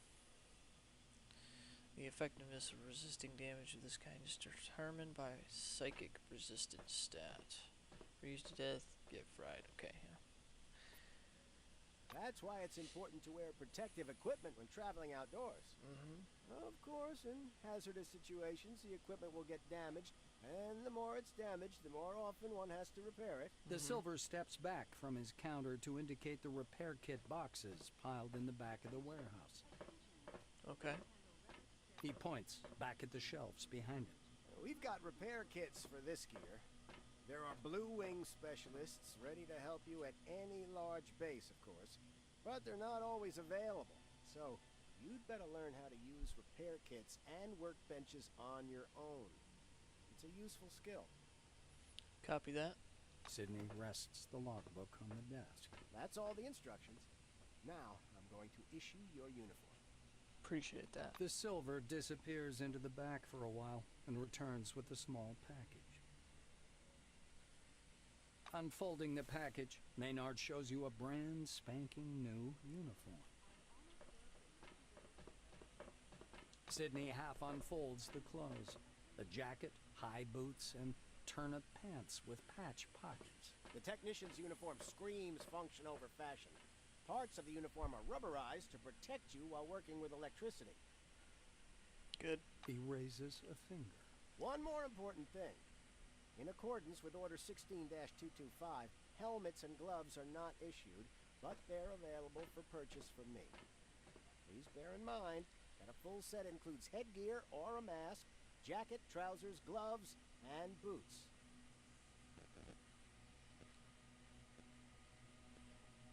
Sydney hands you the package. Here's your uniform.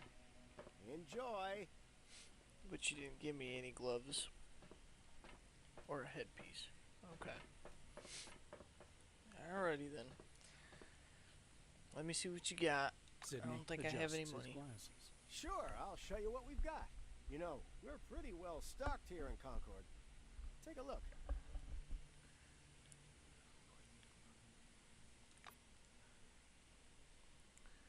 Alright, let's see what you got. Sydney scribbles something in his logbook. Please come back anytime if you need something. Remember, our honest work will Seems I have $40 whole dollars. world a better place. And that is not enough for a backpack. Not even close. Oh. Capacious backpack. A night watch cap.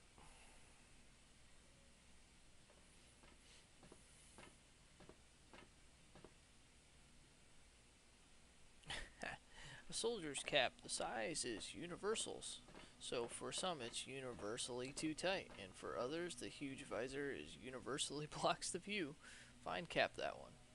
Defense class +4. Mechanical resistances. Okay. This is the Democritus helmet.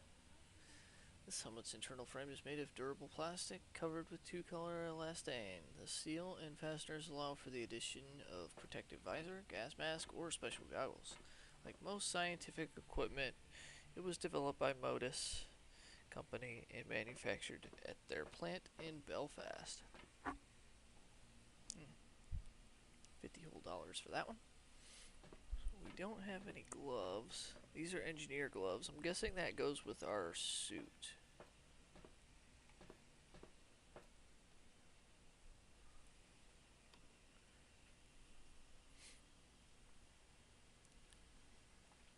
It looks like they do. Although these probably could too, so. What are these? Tech 5. Contraptions +10. Archimedes lab belt. Relic slot. Soldier's belt. Initiative. Worker's belt. Encumbrance. Supercolor gamma teleglasses. Interesting. Researcher gloves. Oh, this actually gives you defense class, encumbrance, evasion minus though. This just gives you encumbrance. Is this food? Do we have to eat? That's right, we do have to eat and drink in this game, don't we? Spicy food for 150 turns. Flatulence for 600 turns. Canned beans, nice. Sam the salmon fish snacks. That's very salty food. Nula, beef noodles. Juicy beef aroma and makes the meal terribly spicy. Nice. Argentum gloves. Simple and elegant. They provide the wearer's hands with basic protection in case you must personally visit any facility. Okay. At the same time, they are comfortable enough to sign papers. Made in Argentina. Worker's helmet. Surprisingly good helmet made of plastic, although it is rarely possible to find a specimen with a working built-in flashlight. Unfortunate. Mechanical resistance 1, resilience 2, soldier's gloves. Alright, well, we don't have any money for shit else, so please come back anytime if you need something. Thanks. See you, Sydney. Anything urgent, Mr. Krachkov?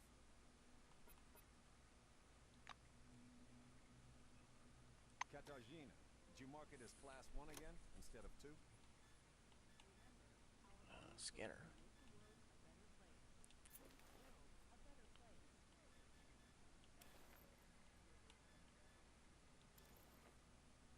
There we go. Blue Wing Selectron.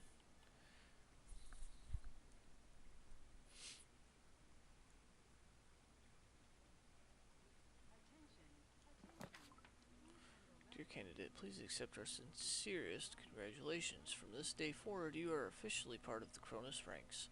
Our foundation is not merely the wealthiest and fastest growing company in the world. Above all, it is an organization of people. Brave soldiers, astute scientists, talented engineers, brilliant managers, and other employees. These people form a huge but cohesive team, and we hope you will soon find your own place in it and make some new friends along the way. We are all united by a common goal. We believe in a bright future for every human being on Earth, and we're prepared to work hard to achieve it. Thank you for joining us.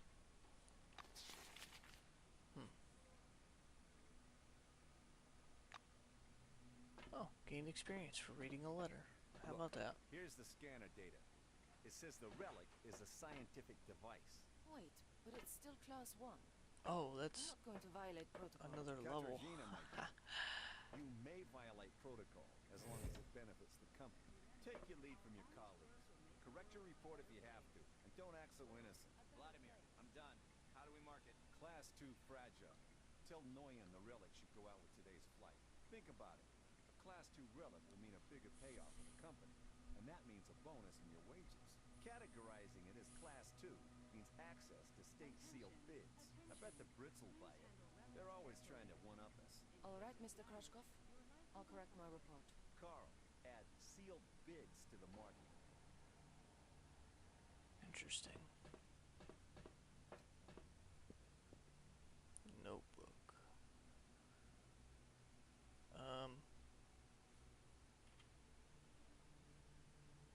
Let's take a gander. There's much used green notebook lying on the open desk. Its pages have been, lying open on the desk. Its pages have been lined with pencil filled in neat, slanting script with oversized curlicues. Flip to the notebook, looking for interesting entries. Find the last entry. Write your name in the notebook by yourself.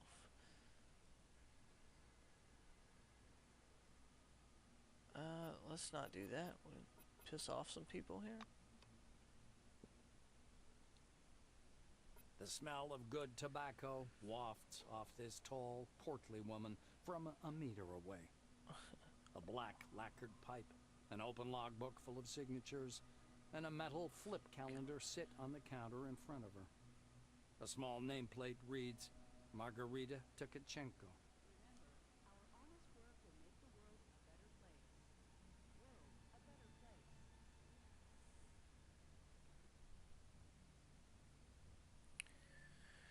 Margarita.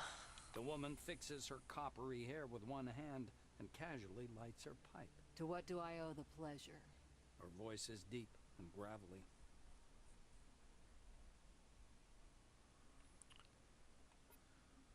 May I have my weapon, please? Margarita thumbs back a couple of pages in her logbook. I see. This was your first receipt.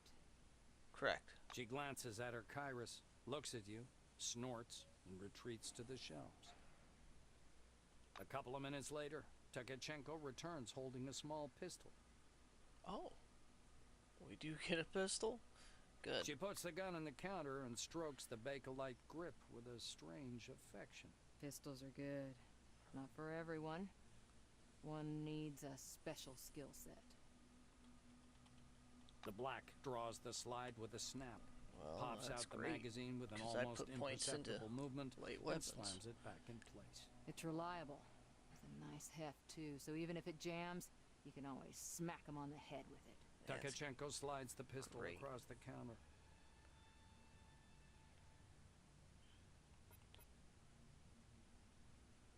Ha! Wow. Grab the weapon and sling it over your shoulder. Say you're no good with light weapons and need something else. Accept the firearm carefully. Takachenko tamps down her tobacco. Nice accuracy, but the stopping power is too low to call it a killing machine. Still, it's an all-around excellent weapon.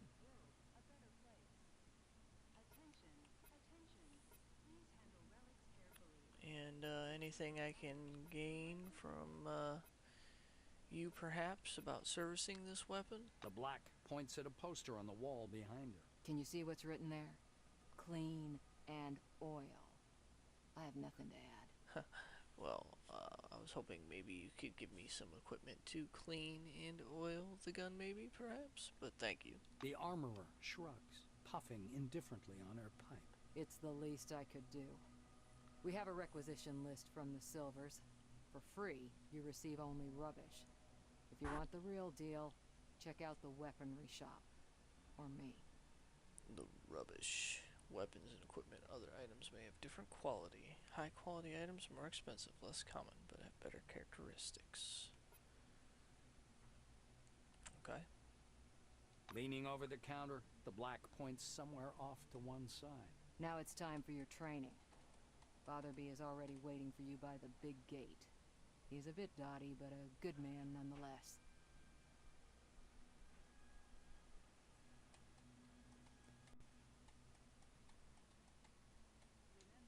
But before the training zone, go see that wizard guy with his toothpicks.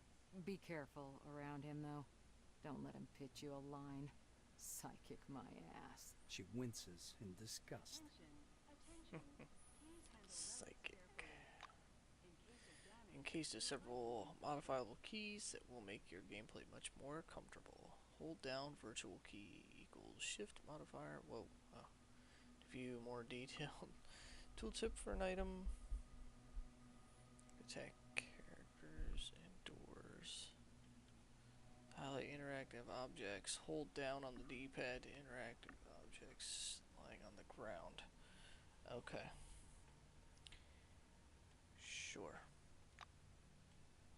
Oh. Okay. Gotcha.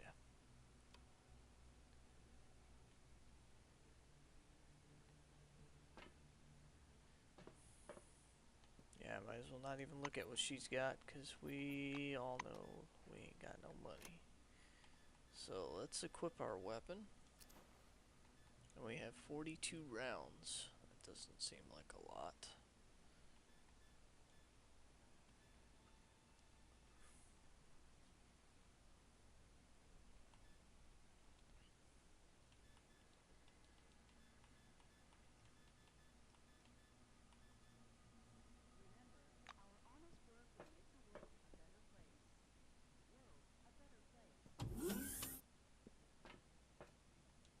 A lean silver with thick black hair and a huge cigar clamped in his teeth is sitting in front of you. As you approach, he flashes a sly grin and slowly raises an outstretched hand above the table. Something really weird happens. All the paper clips, pencils, scattered toothpicks, and bits of trash float up from the table and hang in the air. That's cool. The silver badge reading Andre Mihai, Science Instructor, floats up as well. And you can see it floating on the table. Oh, it's not floating anymore, but it was.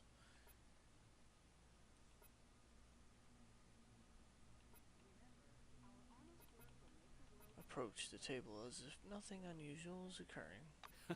Here for the briefing, huh? Shall we get to it? He takes the cigar out of his mouth and exhales a lush cloud of smoke. Fucking Kylo Ren over here. Look at this guy.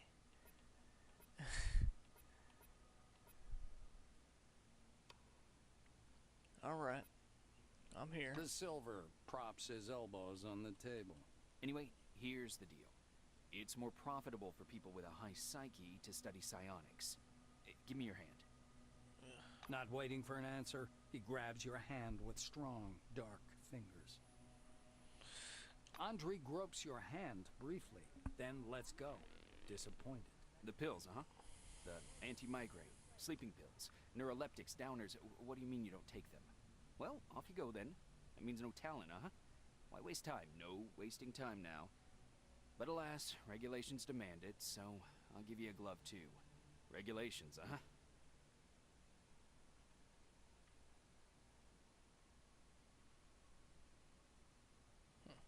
The Silver takes a thin glove covered in talc from his desk and passes it to you. Look, a glove, right? But it isn't just a glove. This is an ooh mama, hold me tight glove. It takes energy from your noggin, your psyche, and pew, concentrates it.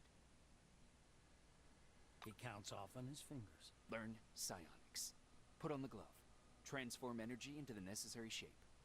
That's the whole briefing. Simple? Simple. Now to your questions, huh?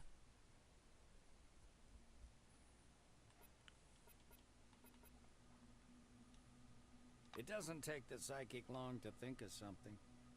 A small 2-com bond coin jumps up from the table and an invisible force folds it in half.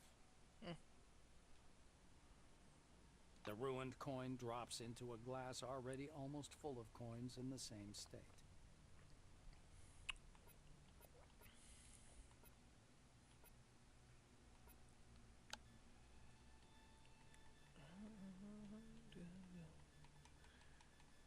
Okay, so the Spectre's Psychonetic Psi Glove.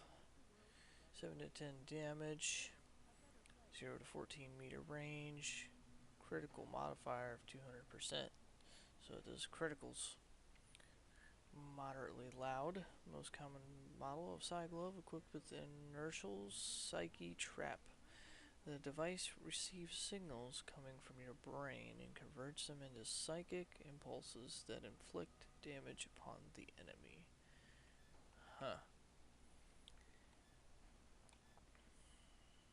This does more damage and has more range.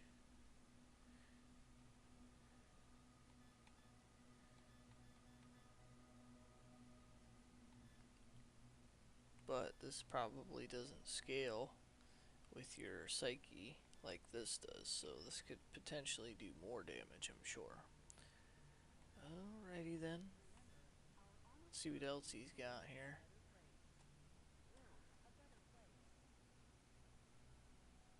(11 to 13). Wow, 300% critical modifier.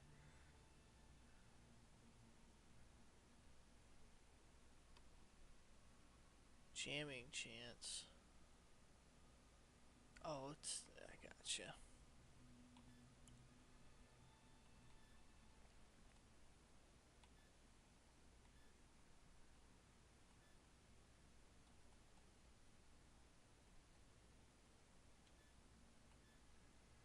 That's what we have.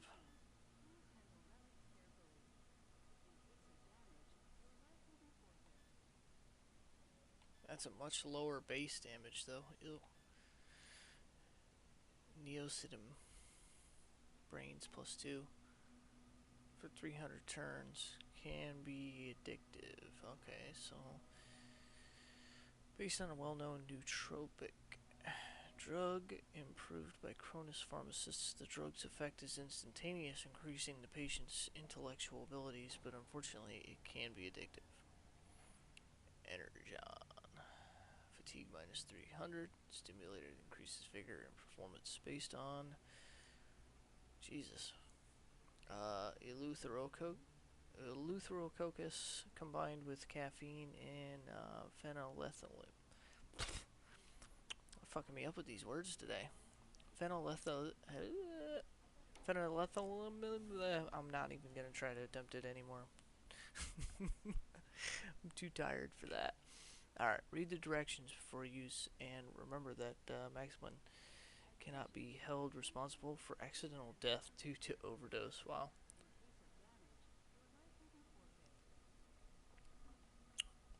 Wow, we can hold 109 pounds or kilograms or whatever the weight is in this game. Yep, it's kilograms. We're at 5 out of 109 kilograms. It seems to be that...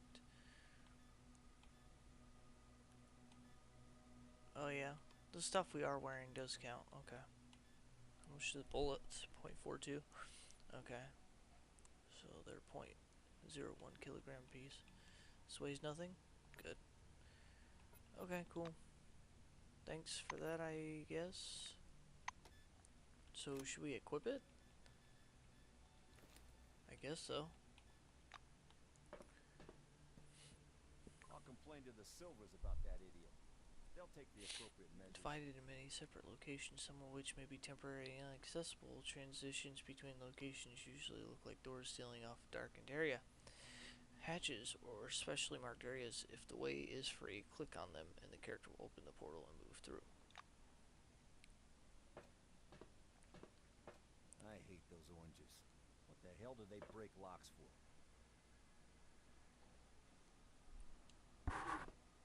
An engineer in a bright blue jacket is tinkering with the door lock, cursing under his breath non-stop. Blowing a curly strand of hair off his forehead, he turns to you. You're a newcomer, right? It's a straight-up open house here today. He offers you his hand. According to his badge, this is Maxim Penkovsky, technician. The technician slaps the door with one hand. You have to wait until I'm done. Some orange jammed up the lock with chewing gum just for a laugh. They're like animals, those oranges, marking their territory. If you ask me, they're too gracious about those bastards in Crystal Sands. This mother, you can open the door. Is there another route to the boarding area then? Penkovsky chuckles. Looks like you don't get it. Tons of relics pass through Concord. The base is laid out to make everyone walk a single route, with the top level as separate as possible from the bottom. You get the memo? He turns back to the lock. So in the meantime, take a load off. Have a coffee. Loosen up. Watch the storm through the window. You'll be seeing a lot of those out here. Maxime extracts a thin, sharp, precision probe from behind his ear and dangles it in front of you. Though there's another way. You want to learn something about picking locks? It's a useful skill in all sorts of situations. He looks at you expectantly. Absolutely. The blues getting excited. All right, looky here. Penkovsky presses his pick lock, and an odd device resembling a hybrid of a screwdriver and a can opener into your hand. Using a mechanical pick lock is easy peasy. No special skill required. They wear out after a few locks. While the old-fashioned kind is another thing entirely. Cheap, one use. But one has to know how to use it right. That's a tool for a master. Maxime takes out another pick lock and crouches by the door. He gives you a quick lesson on how to pick a lock. By the way, you can carry your tools in your belt. It's much handier to have them right there. Penkovsky shows you his utility belt, where he keeps all kinds of tools and gadgets. Cool. Actually, finding tools under the dome is no problem at all. There are even devices for hacking terminals and so on. Maxime hoists up his belt. The blue solemnly raises his index finger. And one more thing. Always use brand name stuff if you can. Groovy produces good kits. Modus and Supercolor do too. They've all got fat contracts with Cronus, so they care about quality.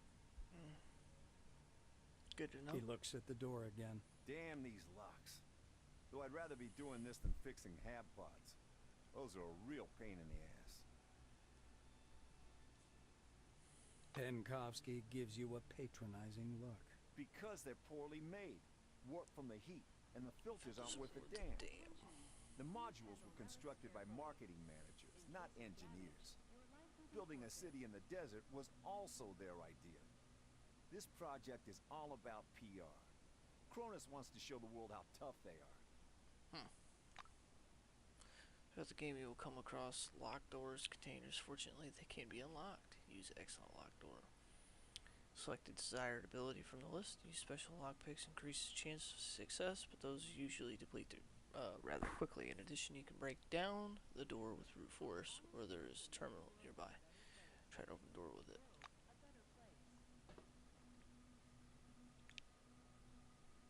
I repeat, get a lockpick and attach it to your utility belt. And then, apply it to the door. Yes, apply is the proper word.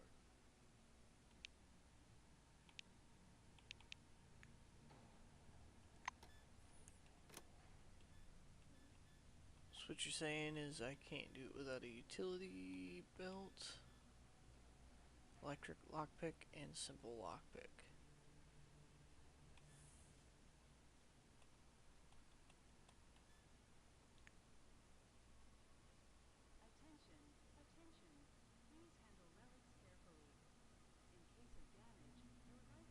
I repeat, get a lockpick and attach it to your utility belt. And then, apply it to the door. Yes, apply is the proper word.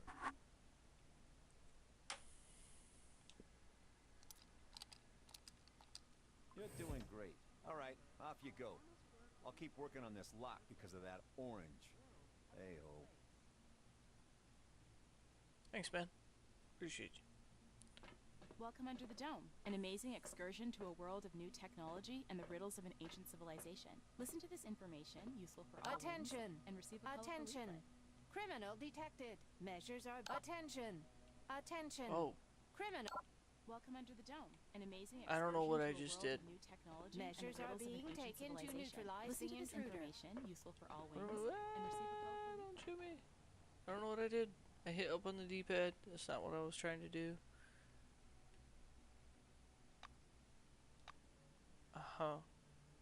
Welcome Under the Dome, an amazing excursion to a world of new technology and the riddles of an ancient civilization. Listen to this information. Yeah, I was trying. Okay, right trigger gets you over here. Okay, that's what I was trying to do. An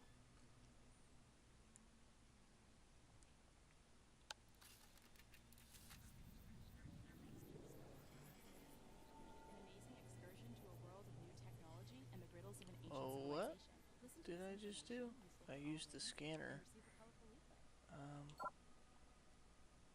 Weird. Okay. Now the camera's not locked onto my guy. Listen to this information, useful for all wings, and receive a colorful leaflet.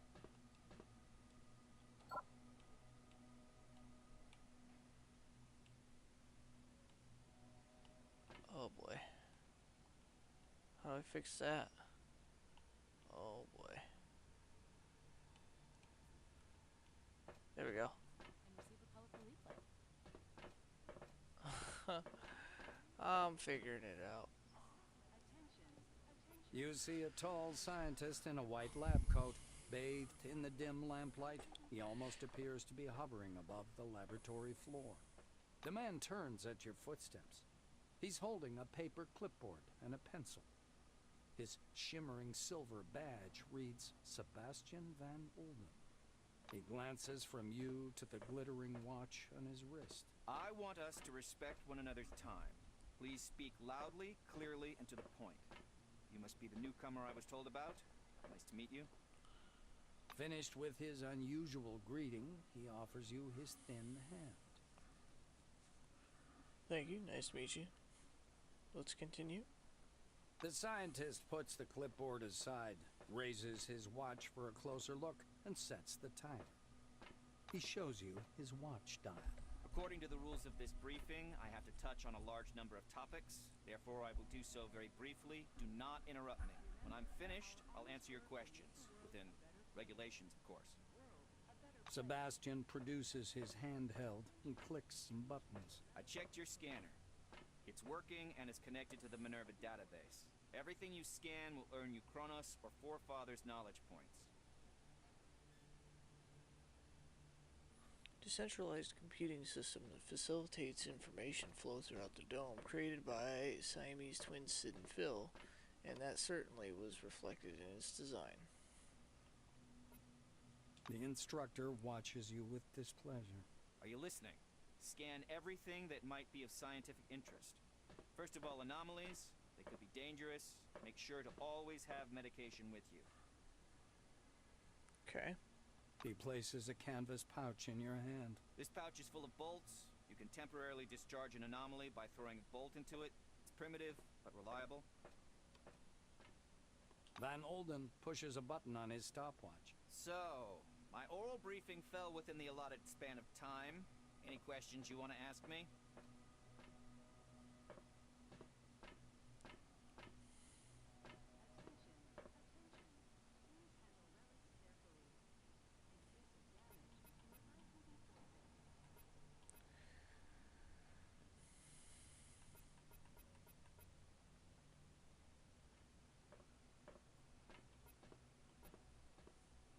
Sebastian pulls a scanner from his pocket. I will demonstrate this only once. Switch on the scanner, press the button on the right side of the manipulator housing. The scanning beam is narrow. It's intended to focus on one object at a time. Van Olden turns on the scanner and continues. My advice is to scan anything that might be of scientific or statistical interest. Relics, forefathers' objects, automatic doors, vehicles, vending machines, deceased employees. Helps to keep the human resources base up to date. By scanning the corpse, you get access to the personal correspondence deceased, as well as information about the causes of death and the date of the death. The dead who do not have a special chip operating as black box cannot be scanned. He turns the screen so you can see it. The scanner automatically transmits data to the Minerva system, and you receive knowledge points. Do you have any questions, or can we proceed to the practical part of our briefing? Alright, let's The proceed. scientist glances at his watch again. You're within the time limit for questions. The next step is training in the artificial ecozone. He rests one finger on the button in preparation to start the timer. You're going to go downstairs and scan relics. I will be monitoring your progress. Please note there are several radioactive anomalies in the ecozone. These are the same conditions you'll be working in the field. Radioactive zones and relics are quite common under the dome. He smoothly extracts a jar of yellow pills from his pocket. Here's your ARAD 3. And one more thing. Just a moment.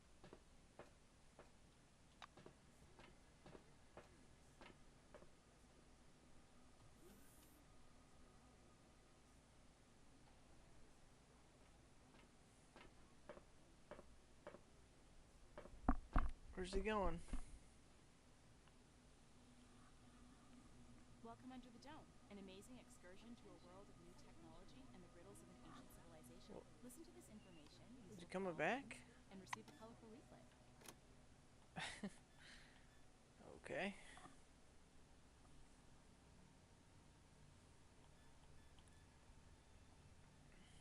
Brad Force. What the hell's this? Med kit.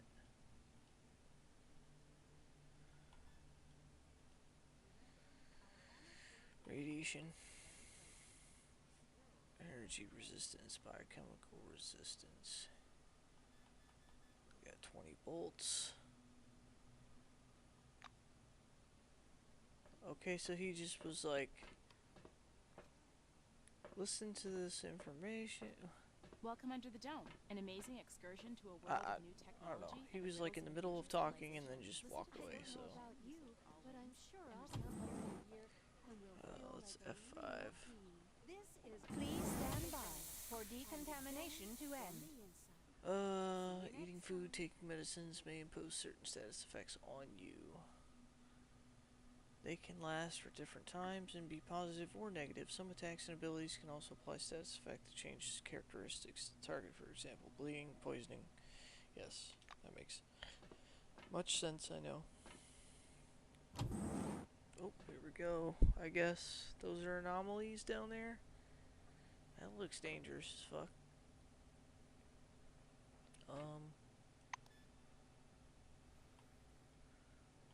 How do we check our food?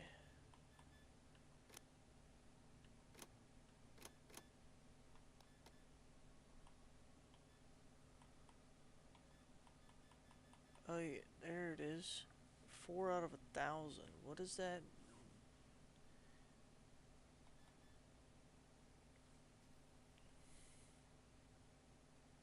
Does that mean we're hungry now? I'm not sure. Does it go up higher as we're getting hungrier? Oh boy. I guess we'll see what happens. You have the scanning ability to perform scanning. Select the ability in the panel. Scan. Customize. Whoa.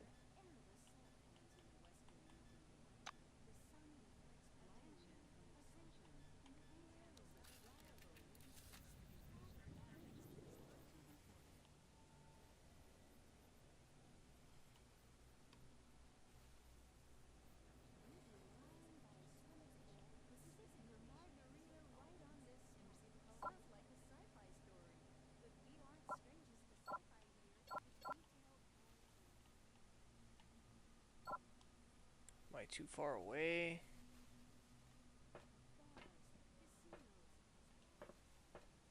Von Oldham gestures back at the ecozone. You haven't completed scanning ever.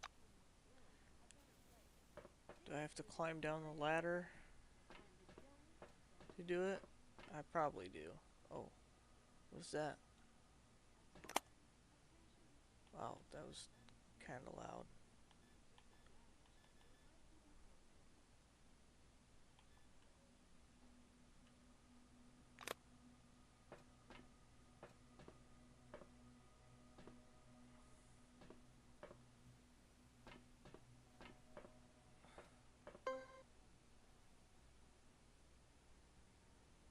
Okay. This looks... Oh boy. What is that?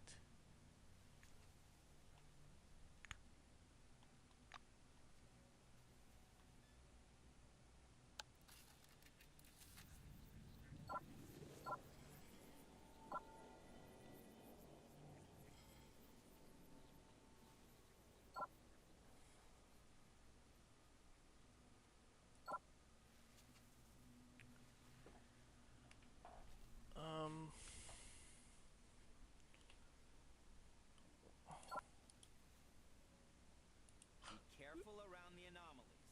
Touch one of them and you'll be injured. Most of them injure kill or irradiate you to detect them, temporarily deactivate. Use the bolt throwing anomaly. Yeah, don't touch that. Toss a bolt at the anomaly to discharge it.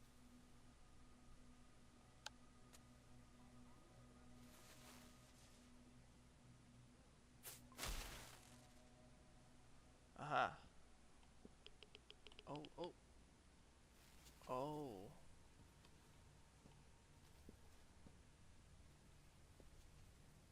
Don't touch the relics with your hands, employee. Use your scanner.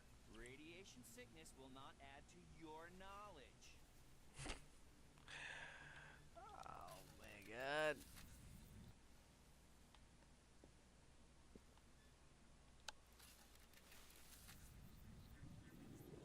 Scan it. Ah. Okay. Journal entry. A successful scanning attempt. You're doing all right so far. Go ahead. I'll keep an eye on you and make sure you don't screw it up.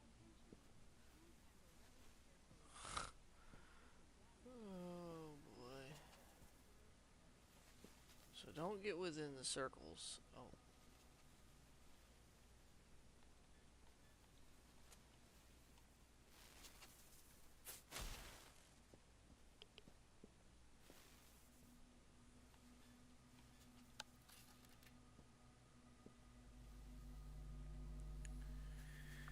Journal entry.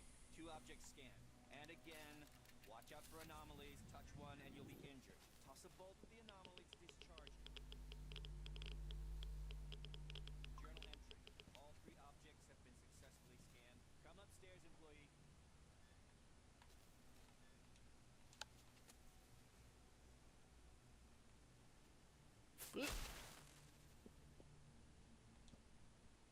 Come on.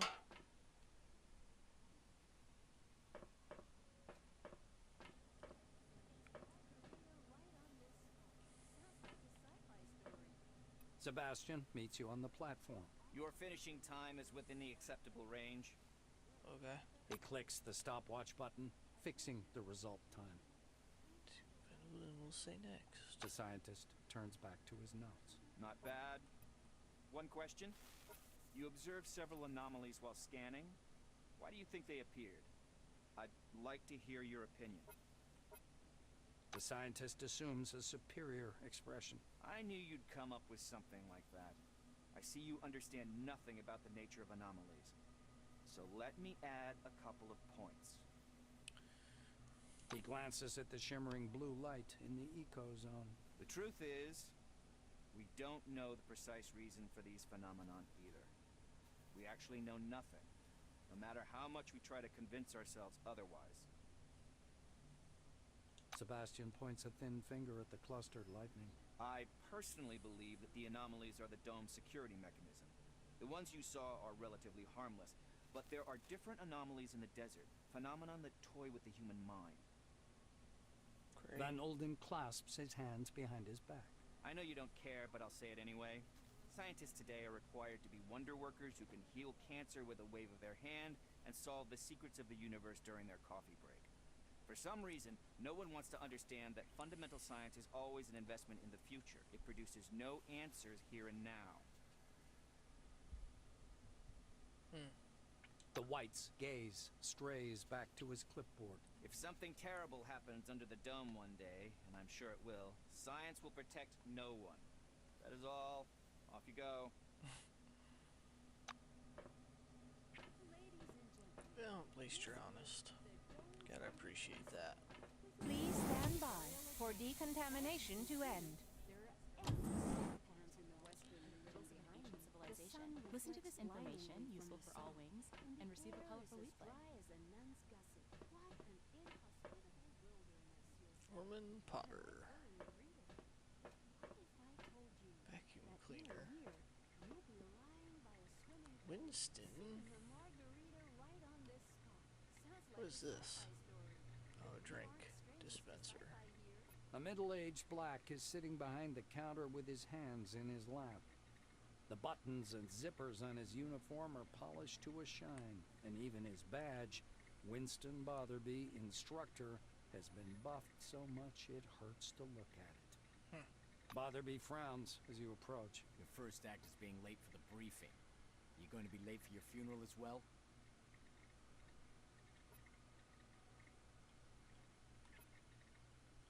Snap to attention, report that you're here for assignment, want to receive instruction. The black looks you over. Yes, I see the weapon received check mark. Looks like you are fully prepared to disappoint me. You are prepared, right, employee?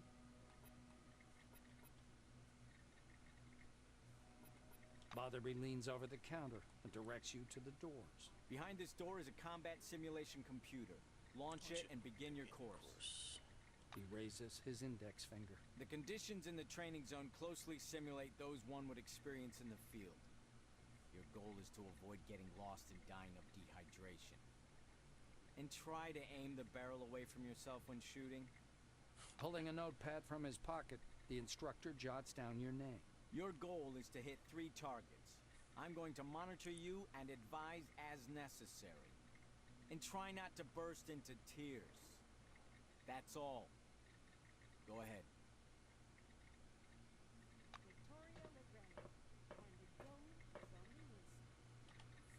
Alright, we'll save here real quick and hop in.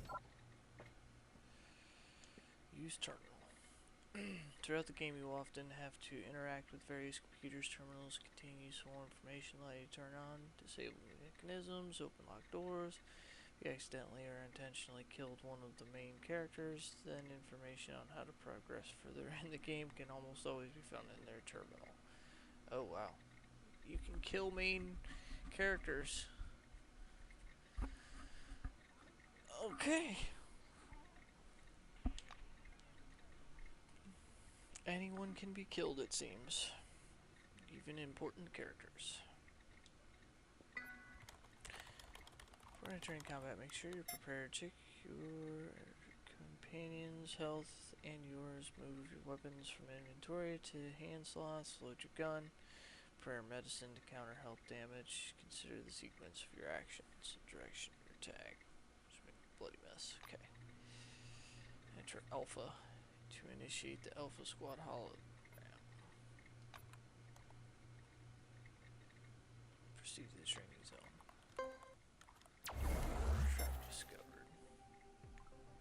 New round. Encased is turn-based combat system. Move sequence of your opponents, allies, and yourself is determined by initiative action points. So it looks like we get to go first. Thank God. Yay for initiative.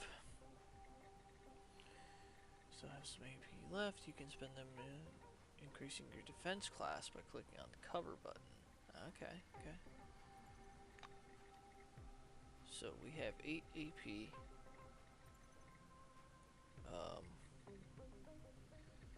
It looks like we can move. I'm thinking getting behind cover is probably going to be the best option. I don't know if there's a partial cover system in this game or if it's just cover means cover.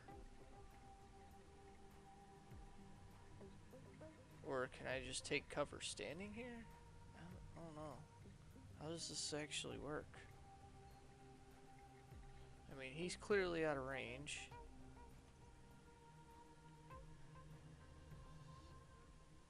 Wait, it says 100%. What's the range on this gun?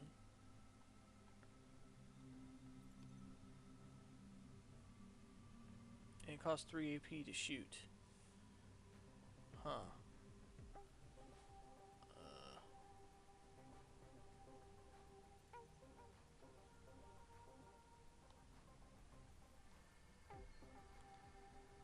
Refrigerant barrel. Yeah, we don't want to stand next to that.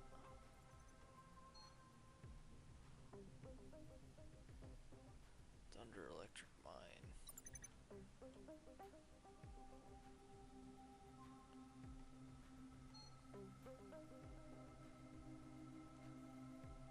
Ugh, sometimes it's just like, yeah, we're better off just using the mouse for combat, because damn, the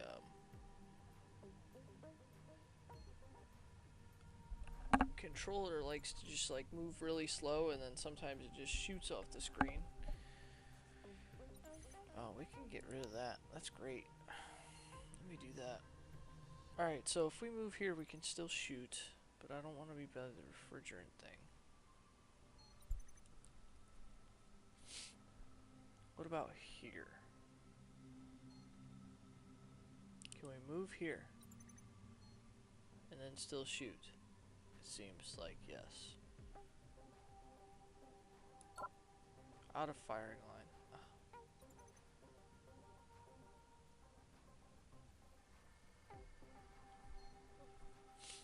Now it says neither one of them's in the firing line. I'm so confused right now. What? Okay. So then let's spend remaining action points to increase defense class, maybe, and see what happens. Oh, he missed. Oh, he hit me with a critical.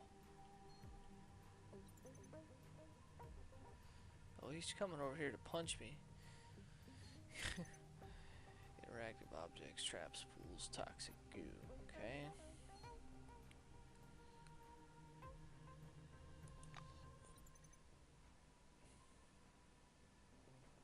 So let's...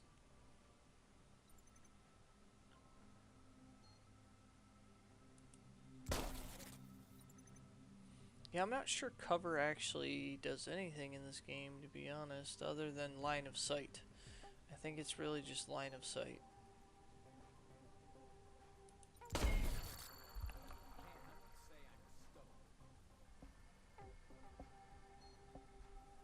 So I feel like this cover right here doesn't do anything for this guy, even though I'm standing behind a wall that, whoa, Jesus, that rotates so fast. It's like the controller's kind of slow, but the keyboard and mouse is super stupid fast. That's no in between.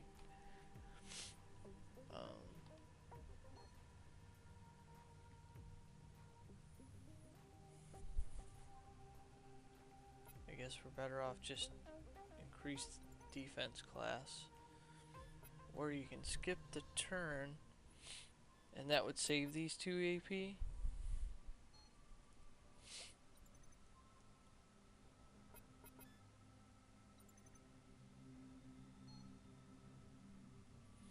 Reloading costs 1 AP. That's not worth it though. This is a single shot, which is what we do. Formidable shot.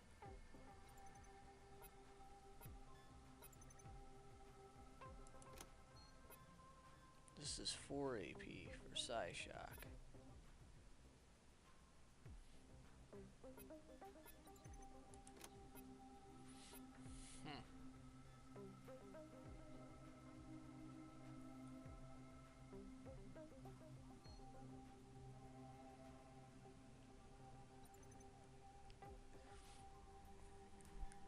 Alright, well let's just wait it out and see, because normally we have 8, so let's see if we get more. Yeah, save 2 AP, which I think is the maximum I'm allowed to save. Ooh, he got right up on us.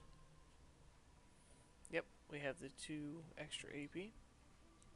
So now we can shoot, shoot, shoot. Nice. Nice. We didn't miss at all. Putting those points into light weapons, I think is going to pay off for us. Let's reload. Beautiful. That went splendid.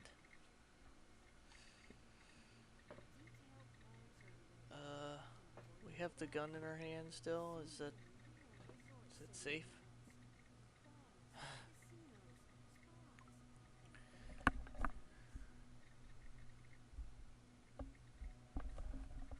Gun poked in their face. Unequipping the weapon isn't necessary. Just click the weapon icon on the panel at the bottom of the screen, and the character will holster it on their back or belt.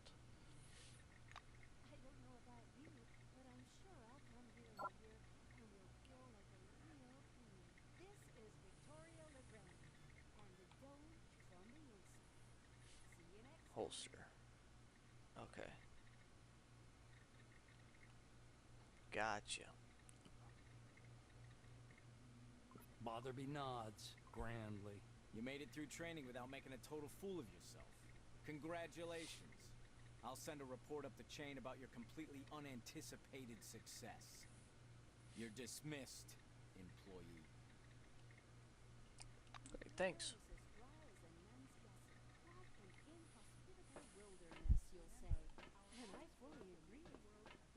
So now, do I go to registration?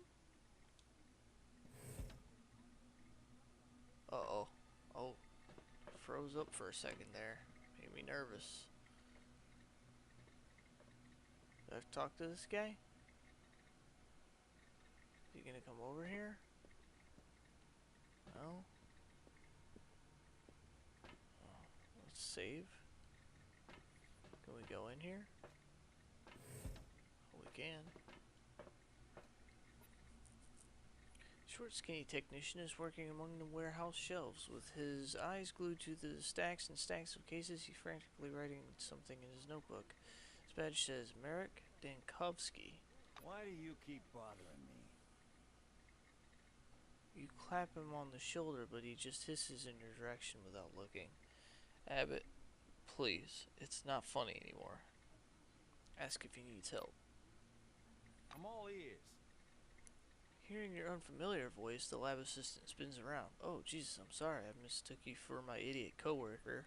Help, you say? I'm up for, how to use a scanner and take inventories. Splendid. There are 6 relics inside the cases on that table. Scan them and write the data into the notebook. It's on the table. Same table, sorry. Dankovsky gives you a friendly pat on the shoulder. Thank you. We've only met 2 minutes ago, but you're already better than Abbott. Amazing. He turns back to the shelves. I hope to see you again soon. Door on the table. Okay, so these are the 6. I should not search them. No. He said scan.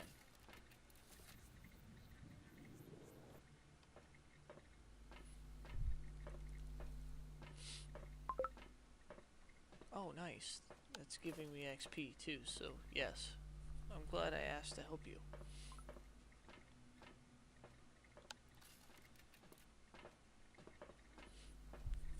We know how to do this quite easily now.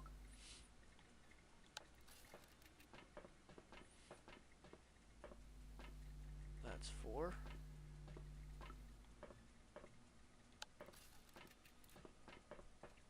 5.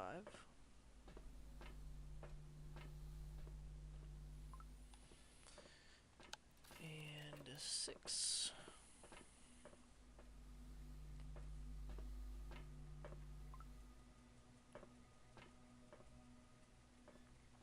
And then he said something about the note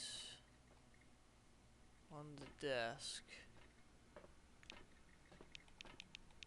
I can't click on the note on the desk. There we go. Fill in the notebook. Add relic.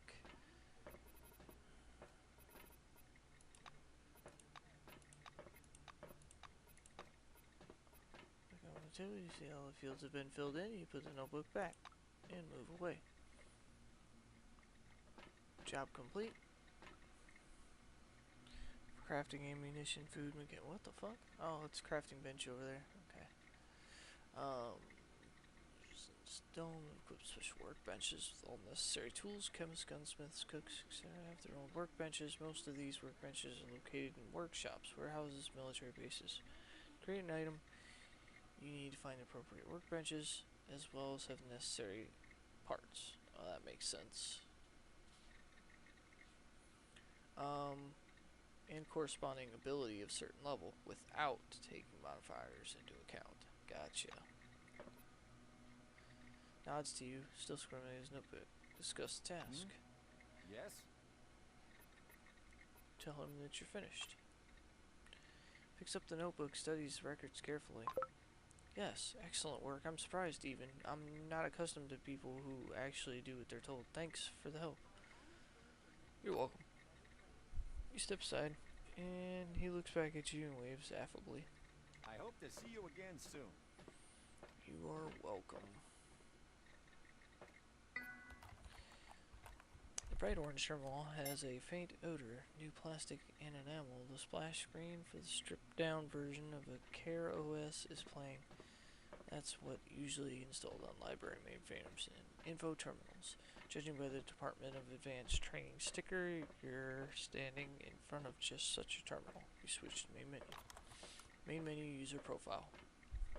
Good day, employee. At this terminal, you'll find relevant information about using workbenches and everything else you need to be a worthy Blue Wing employee. Please select a command from the following menu.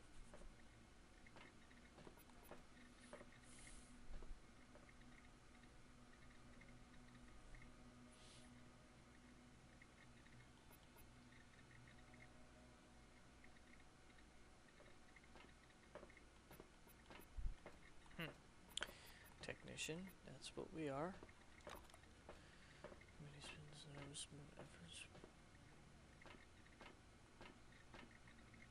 That's it? Ugh. Metal locker. Let's save.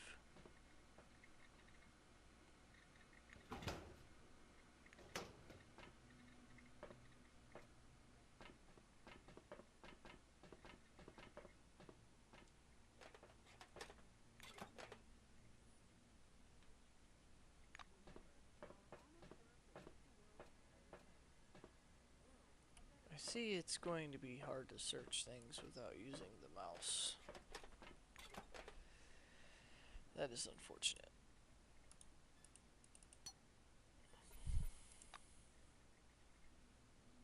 shift click? No. Shift right click? No. Control click? Control click. Okay, good. Like, damn. I want to make things easy on myself. Let me be lazy. Alright, craft something. Assault rifle cartridge. Requires assault rifle casings, black powder, and rifle bullets. What about handgun? Cartridge. Oh, you can make the actual bullets. Gotcha.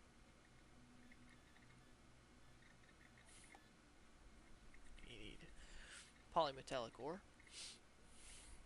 I'm guessing that's going to be pretty easy to get at some point, so that's good. We'll be able to make our own bullets, not have to buy them all the time. And then we can make the handgun cartridges. I'm not sure exactly how we're going to get the casings or the black powder. May have to buy that. 40mm grenades. Dang. Alright, that's cool.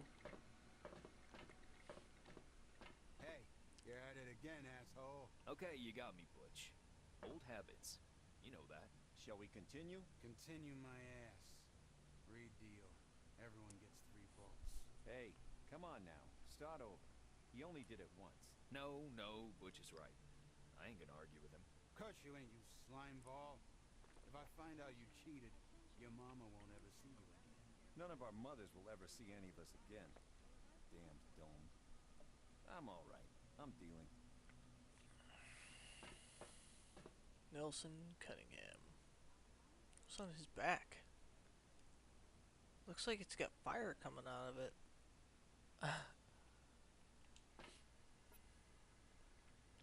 An impassive man, his long gray hair in a bun, smokes a cigarette, dropping ash on his boots from time to time.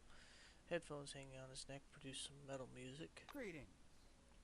Dull badge on his chest reads Nelson Cunningham, burial manager. Ah. Nelson takes a cigarette out of his mouth.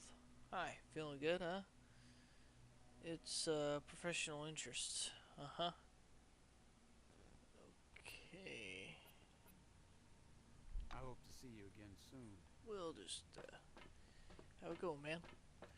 Not interested in burning corpses or anything like that, so, hey. Yeah, you, dumbass. I'm talking to you. Quit staring and get over here. I'm talking business. Okay, asshole. What the fuck you want? Before you see a large hairy orange with funny round little glasses. He has a pack of fish snacks in his hand. He dips his fingers in it, carefully fishing small pieces out. Daryl Gilmore, loader, says the badge on his chest. Hello. He resettles his glasses on his nose and looks quickly around. Then he puts an arm around your shoulders and pulls you up to him. Long story short, kitten, I have an offer, a business offer. You smell what I'm cooking? Okay, here's the thing. Do you see the hall behind my back? I've just returned from there from shipping. Been moving some crates. They weren't sealed for transit yet, so I checked a few of them out. Looky, there are relics inside. I thought they were rubbish at first, but no, these are solid relics. Category 2, hold on. Daryl scoops a handful of orange-dyed crumbled something out of his pack and puts it in his mouth. He chews and swallows and then goes on. Anyway, I can't get to those crates. There are guards in there now, but you look like the sort who easily blends in. Would you sneak in like a ninja and grab something that's lying about? Don't forget about me, of course. Lords crumples his packs and rummages around for more snacks. Fresh out, sons of bitches. The main thing you should remember is to go quietly. Don't get caught on camera, and don't let the guards see you. It's gonna be okay. Nah. Good, man. You should at least think about it. Come back again. Yeah, I'm not sure how I feel about that.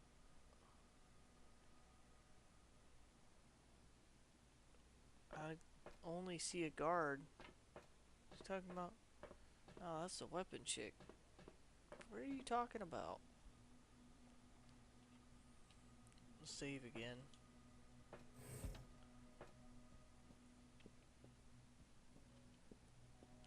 What crates? Why do you keep bothering me? There's a badge on the chest of this black with the inscription of Dennis Catch Guard. He stops you with a gesture. Where are you going? Gate 1 is restricted area. Come on, get out of here. See ya. Hey, you better not try to swipe anything round here. What? Oh, shit. There's a turret underneath the floor. I don't understand what he wants me to do.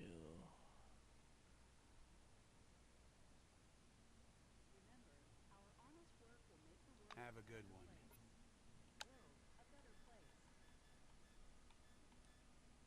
Nails.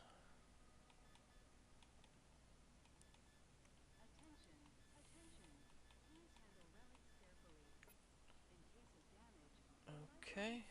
See ya. Let's check our water and food. Is it going up? It's at 5. Wow. Okay, so it goes up, but it goes up really slow. So we've gained 18 skill points to spend. And we can put those in...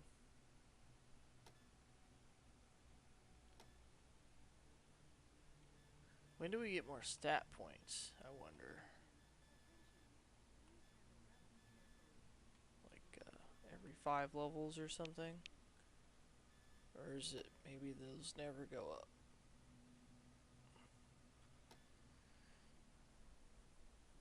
Okay.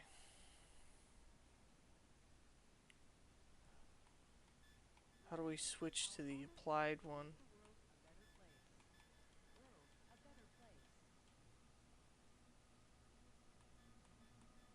Oh, there you go.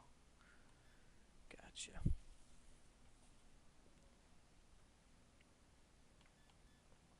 So, we said we needed 15 tech for lockpicking.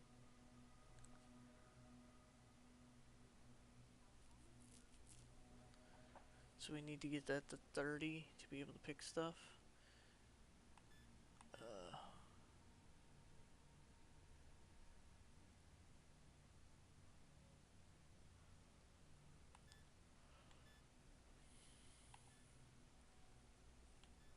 What else should we get though? If we get to 60...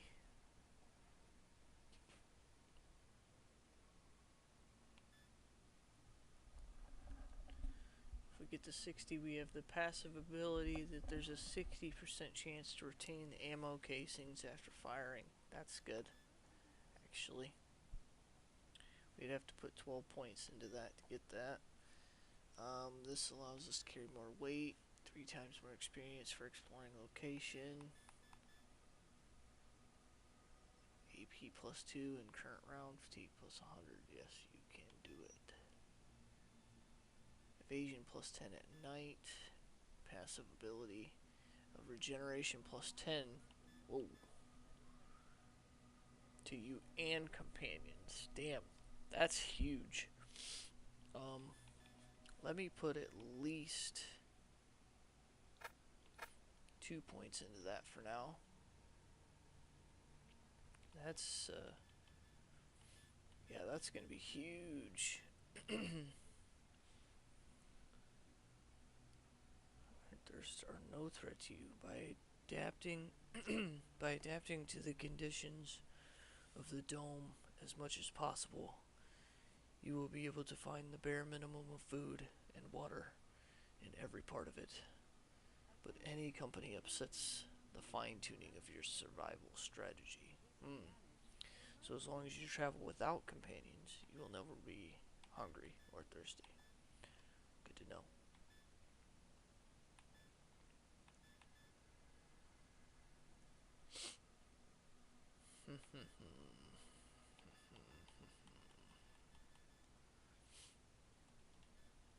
Medicine may be important.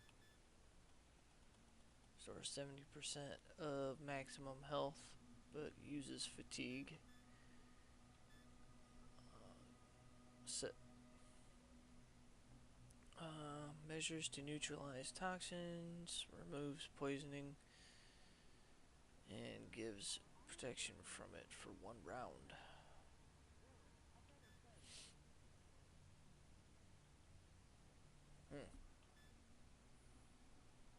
Removes 100 radiation for 100 fatigue.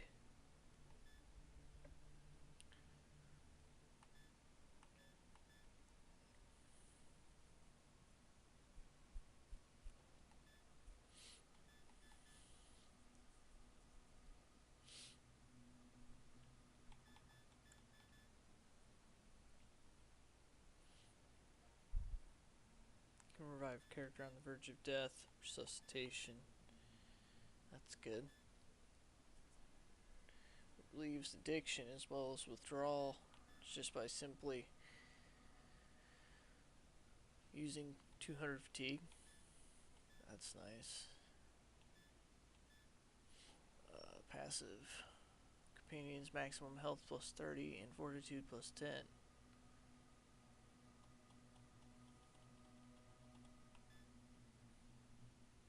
Whoa. Oh, you gotta be dumb as a bag of hammers, it seems. So certain ones have restrictions. So you gotta be dumb as a bag of hammers to get that 0.7 movement speed. Huh. Interesting perk for being dumb as a bag of hammers. What does 60 get us here? Energy damage.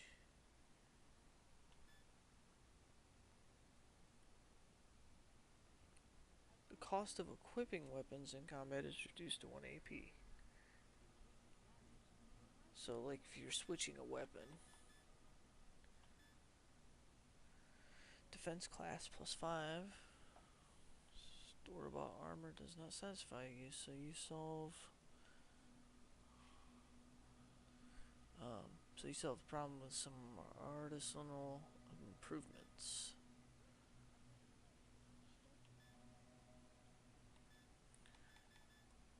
Oh, we need science 25 to get the maximum health of robot maintenance thing, but we don't have a robot, so that's not super important right now.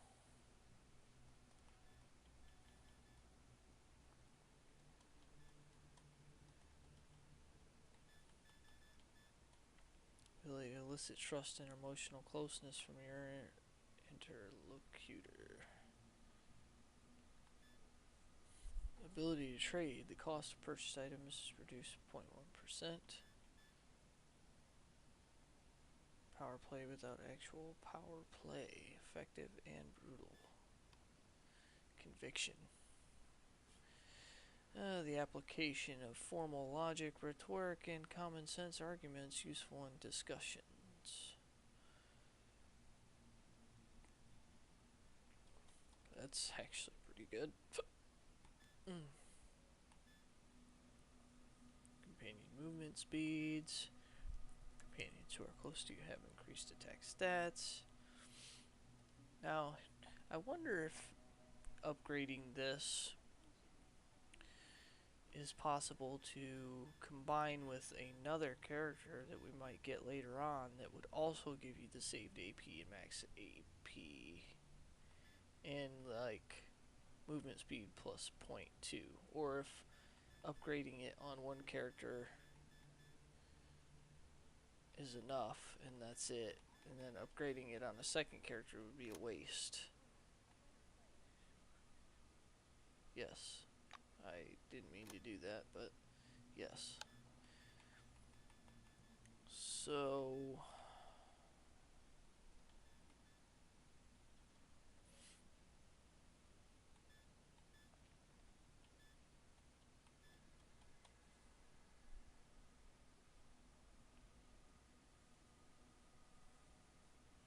That's not good. I don't really care about that.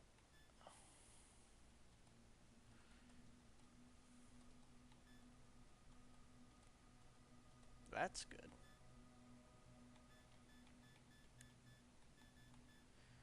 Huh.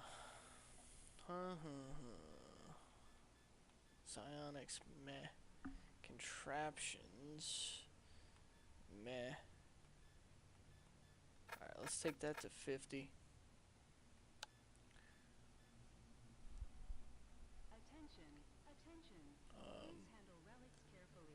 Might as well just hit 60 with that. Knock it out of the way. We did want to get survival up big time to 90, so it's probably not a bad idea to get some of these others up a little bit too, though.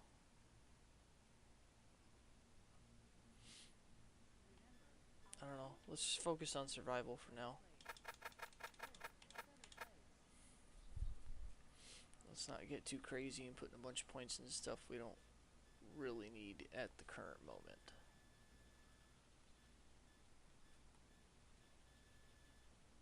And that should help us. We now have 81 hit points. That's pretty good.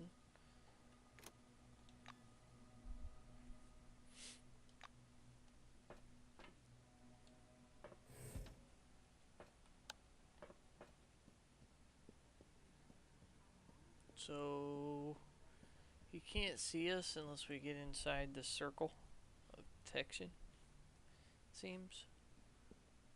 There's no way we can sneak past this guy. What? Really?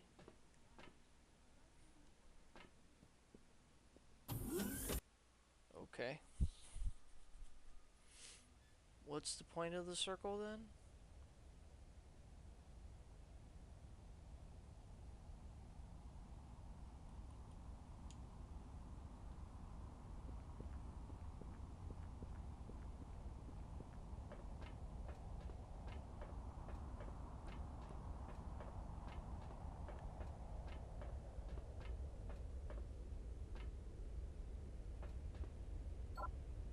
Locked?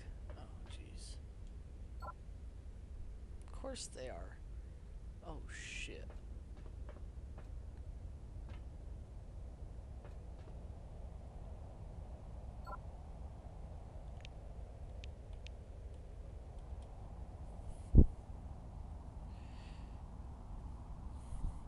So, oh boy. Oh boy. Horizon seems to be clear. What have you got, Ketch? Landing zone is clear. No idiots. Over. Copy, Ketch. Launching the cargo pod. Call the workers.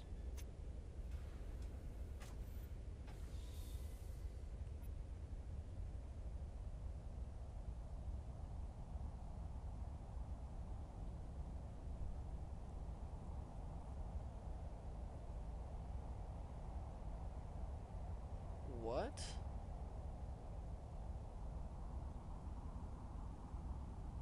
Return to the spire.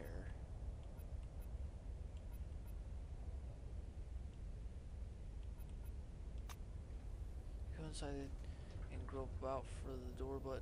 You push it with a click, doors go down, the pod is in motion once more. The closer you get to the border of the dome, the more you begin to feel a strange sensation on your skin, slight tickling and tingling as if dozens of small bubbles were moving inside you. Not being able to find an exit. Oh, he's gonna fucking pop. Like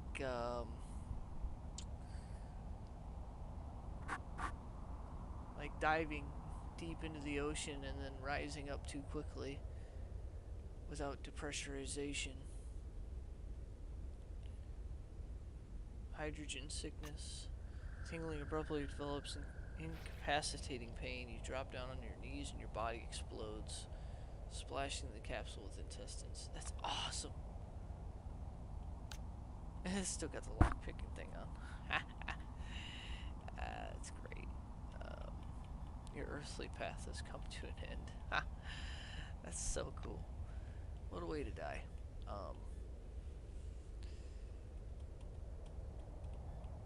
So this one, this one, yeah, right before I talk to him.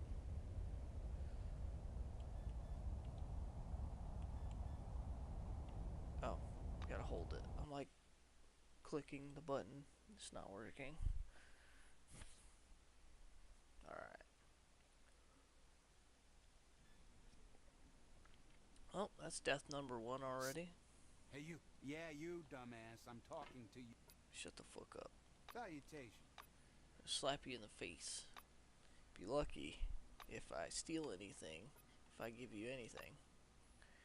See ya.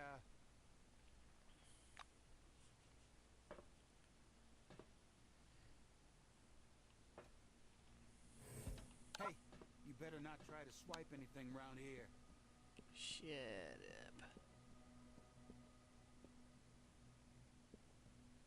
Attention, attention. Please handle relics carefully.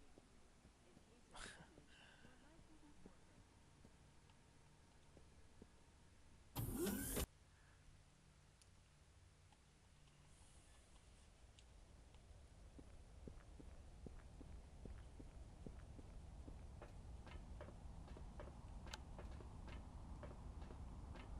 Oh, I gotta respend all those points again, don't I?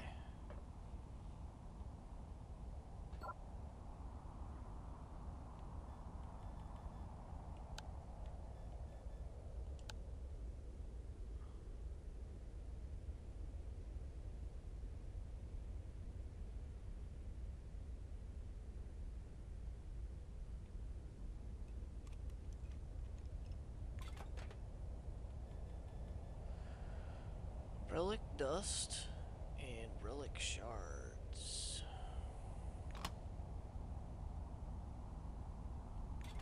So that's all. Now we have no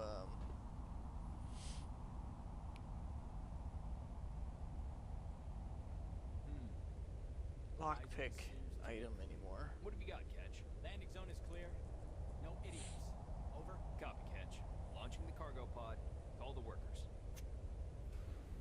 Change mine, stay in Concord. Maybe all this talk about domes and penetrable order is nothing but a scary tale to keep employees on site. Risking your life to verify this theory is not on your agenda. The workers who load the pod will be here at any moment, so you must exit the cargo zone in a hurry.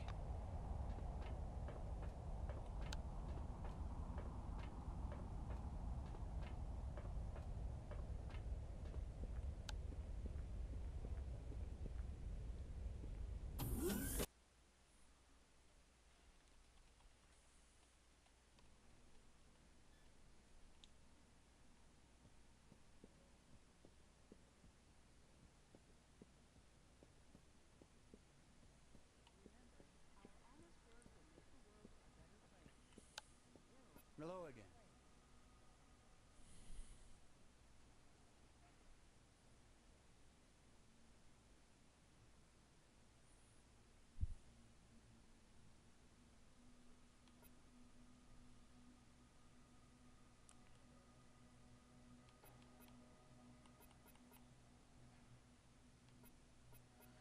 We can give him the dust and see what happens.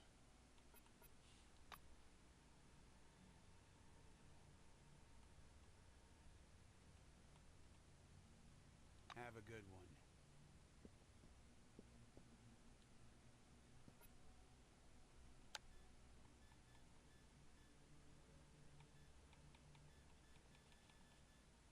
Oh, we got the relic shards. May prove useful. Come back again. What do they do? I mean, I have no idea. May prove useful. Huh. I mean, other than being worth $400, there's that. So, I mean, we made some money out of it. Alright, 50.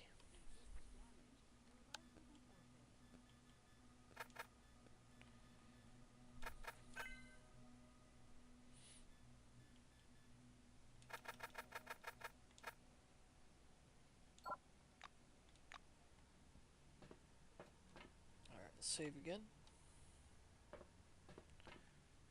So we got some money. I'm not sure if we could even sell these. An inhospitable wilderness, you'll say. Also, And I fully agree with you. But does this guy sell anything? Winston's leather boots creak rhythmically as he paces back and forth He in does his sell office. a gun. It's better than mine for some reason, even though it's still just a Raven. Yep, it's better than mine. Not by a lot. Soldier's belt. It's more reliable, just like Soldier's Life. This belt's very stiff leather. He sells some handgun cartridge casings. It's $20 for 10 of them, and $10 for 10 of those. How much is it for the ammo?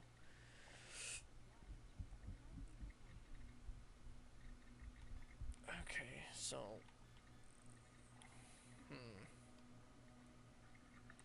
give me just a second. I'll be right back.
Alright, so if obviously the price of these is $125 for 25,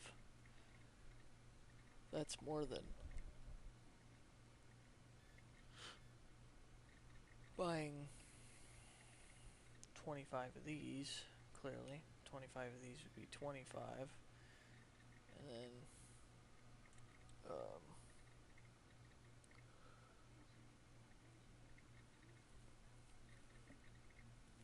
this would be 50, so $75. It's, yeah, basically half the price to craft them yourself. Can I sell this to him? Oh, he doesn't have any fucking money. So if I... Oh, he's only willing to pay 100 for that?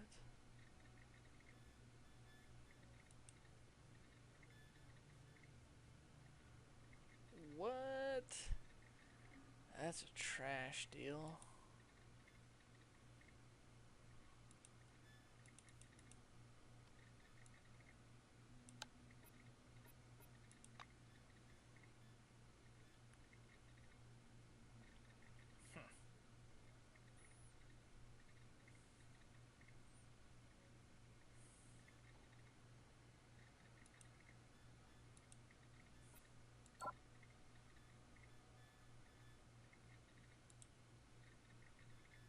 No, no, no, no. Okay.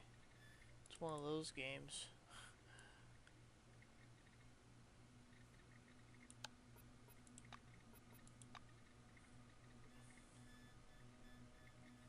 You gotta put the exact amounts in and shit. Ugh. Gotcha. Oh, we need all the bullets we can get. We still don't have the gunpowder, so we gotta factor that in too, actually. The gunpowder.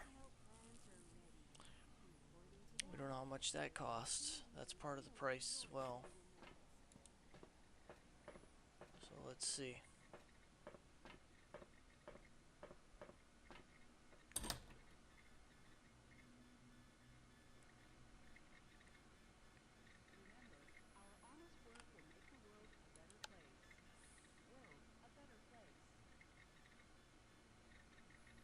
Well, apparently it costs more than the shell casings, so if these cost 10 and these cost 20, this must cost 30. So that would be 30, 50, 60 for 10 rounds.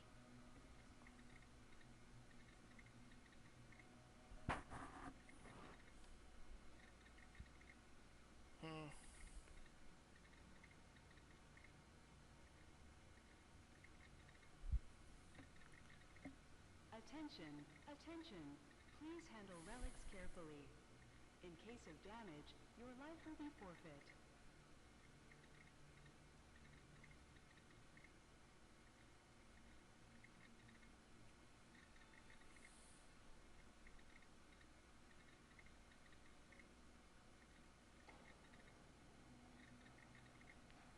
That's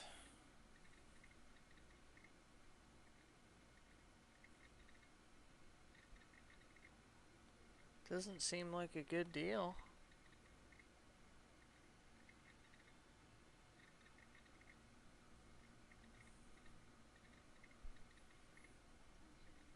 Right? Yeah, that doesn't seem like a good deal at all.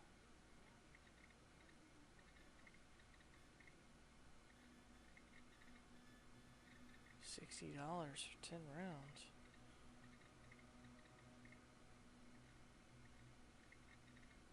That's more than 25 at $125. Yes, that's $5 a piece. What the fuck? What would be the point of crafting them then? Other than just like, oh, I have the extra casings, I have the gunpowder. Might as well craft them. But doing what I did and buying them, waste. Oh, hello there.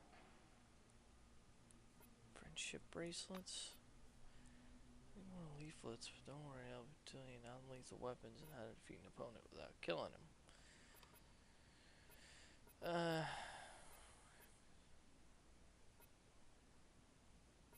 Yeah, I don't care about non-lethal weapons. The fuck? An amazing excursion to a world of new technology and the riddles of an ancient civilization. Listen to this information, useful for all wings, and receive a colorful leaflet. So, he ain't selling lockpick stuff.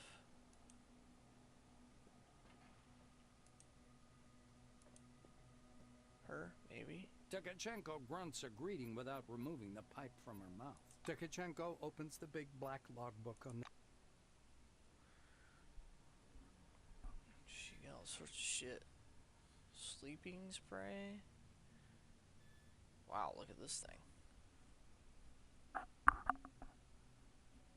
Light machine gun.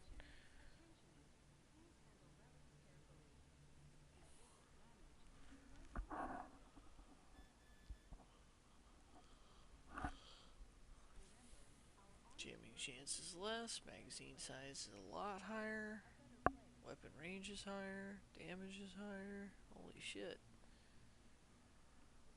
It shoots handgun cartridges?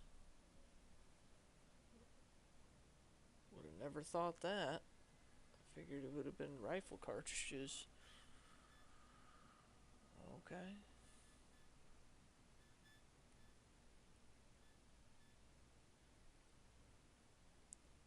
Dart gun. Jalapeno pepper spray.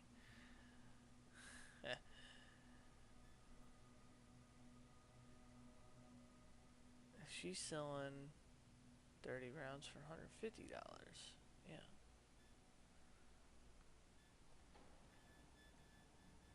What's she willing to pay for this? Same shit. The fuck, man? You're telling me I'm only getting 25% value on that? That is fucked. So one of these. Oh, wow. That's insane.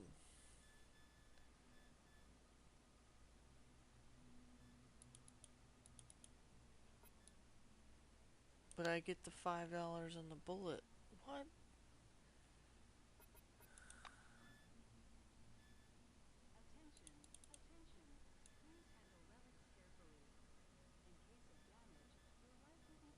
No, I'm still getting the exactly how much I paid for them, right? Yeah, 20. Weird.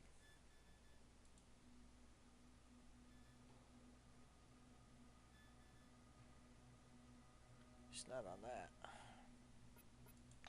Maybe. Oh man. This guy right here. Mihai smiles around his cigar. You got some business here? No? Even better, huh? Remember, our honest work will make the world a better place. World a better place. Nope. Same bullshit. Alright. Whoa, man. That shit moves fucking fast. Welcome under the dome, an amazing excursion to a world of new technology and the riddles of an ancient civilization. Listen to this information, useful for all wings. The scientist looks up at you. The scientist looks up at you. Off you go.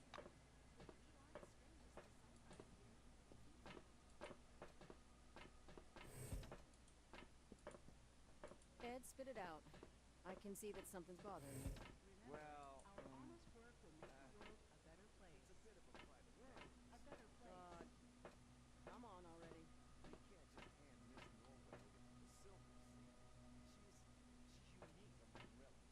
Ed, we already discussed this. The relic's effect is well known. It's nothing but semantic imitation.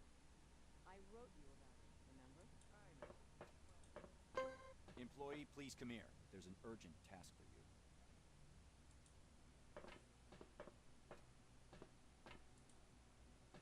How can I help? Attention, attention. Please handle relics carefully. In case of damage, your life will be Always plenty to do. Repairing AC cars, automatic doors, equipment, mainframes, every task. Over, submit a request. That's their job. Bye-bye. Fire post.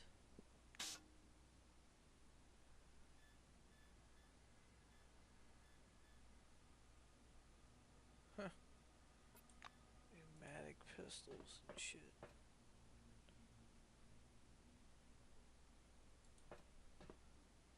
How can I help? A tall, blond man in his 40s mechanically touches the brim of his black cap, then extends his hand for a shake. His fingers rock hard. He withdraws his hand as soon as you touch it. Badge on his broad chest reads Adolf Schmitz, head of security. Schmitz is studying you back disapprovingly, it seems. There's a bit of lint off your shoulder and just the collar of your jumpsuit. Your uniform could use wash badly. Oh shit. I didn't mean to click twice. Your help is needed at nearby object. Mr. Kingsley is waiting right now to give you your assignment. He'll tell you everything himself.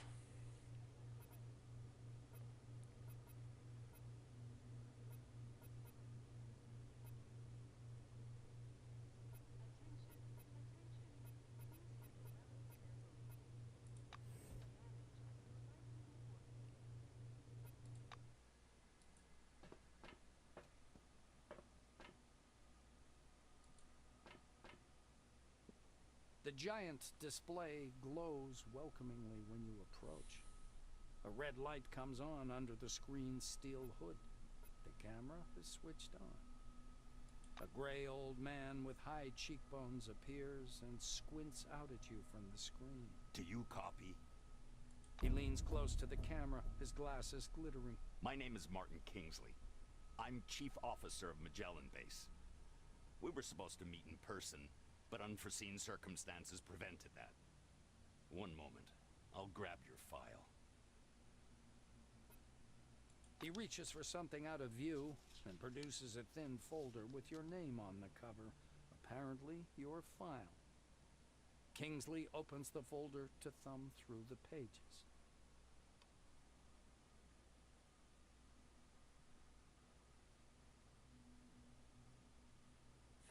He marks one of the pages with a pencil. Well, well. So you're in Blue Wing. A solid choice. Does it run in the family? Or did the role attract you for some other reason?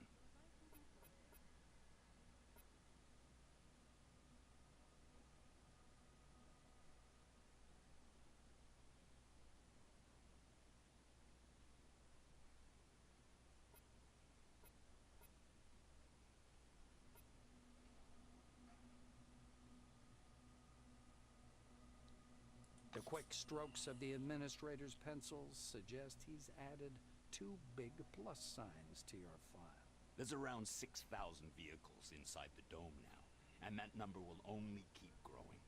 You have enough work here for years to come. Kingsley closes the file and folds his hands in front of him. Thank you for your reply. I learned a little more about you. Now I want you to learn a little bit more about us. Keep in mind, this is not a rehearsed speech. He assumes a serious expression. When the dome was discovered in 1971, it became a scientific and media sensation, a worldwide phenomenon, and likely the most significant discovery in the history of mankind. Boy, we're gonna go on Kingsley this tangent drums again, his huh? fingers on the unseen desk, his gaze focused somewhere beyond. I see. You were enticed here by radio advertising, telefilms, and all those interviews, billboards at every turn. Crotus wants the world to see the dome as a stage where something merry and fascinating is going on.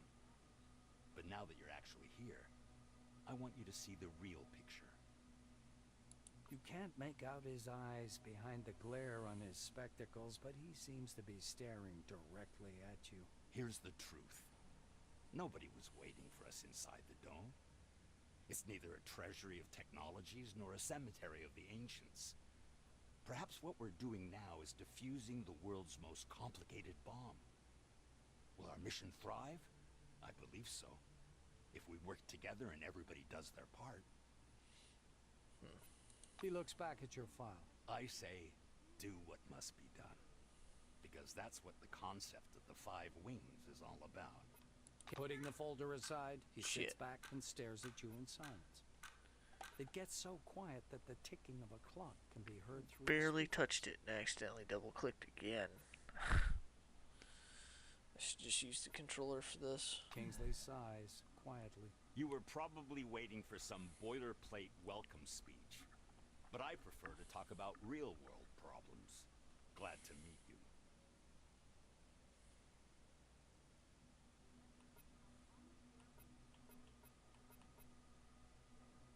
Martin nods slowly. I apologize once again for this long-distance meeting.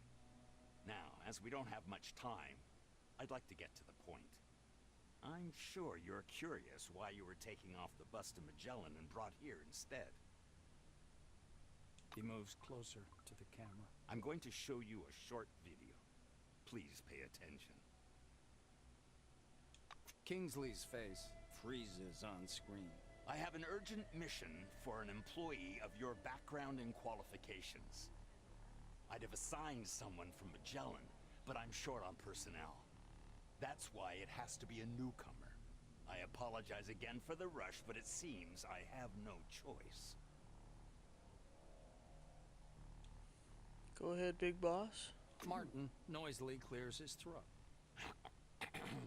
Maybe you've heard about Nashville Base. While preparing the materials for this mission, I came across a short documentary film about the complex. I think you should watch it. The speakers produce a hollow click. Purple, gray, and black spots flicker on the screen. A blurred title, The Cronus Archive 1971 to 1974, was used in the production of this recording, appears at the bottom. The shadow of an airplane flies across a faded yellow desert.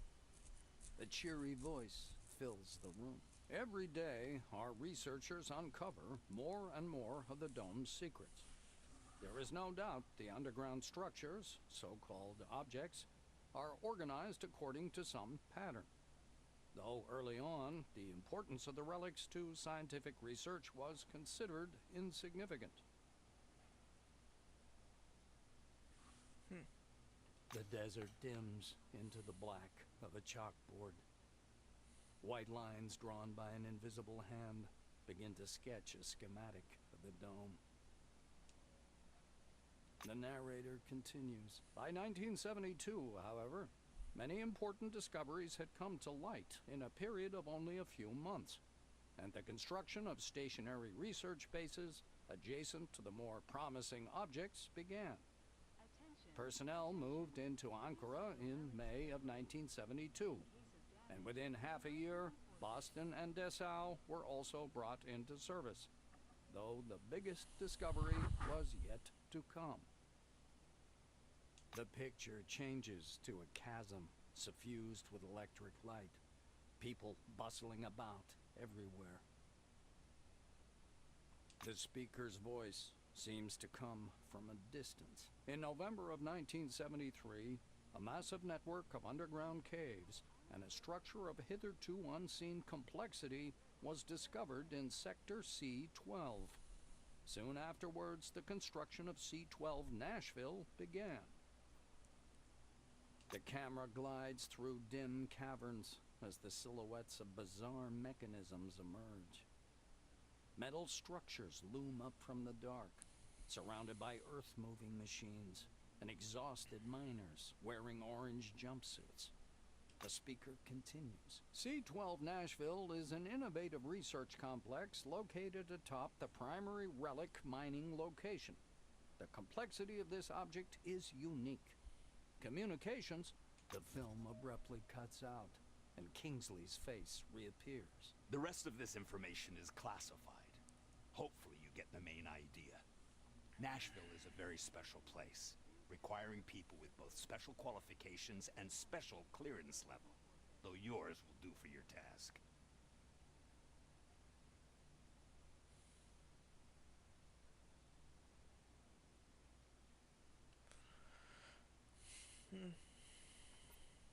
Martin adjusts his glasses. So, the task. Nashville base stopped transmitting and receiving signals yesterday evening. A reconnaissance group was sent out earlier today, but we haven't heard anything from them yet either. Metal Gear.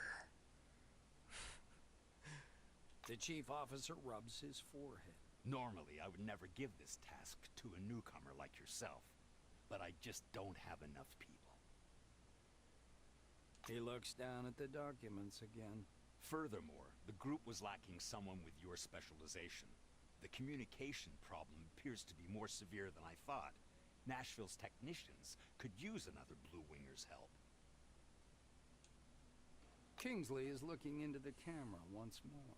Your task is to get to Nashville, figure out whatever's behind the communication problem, get in touch with the group, and work with them to solve the problem. The chief officer carefully returns the documents to the folder.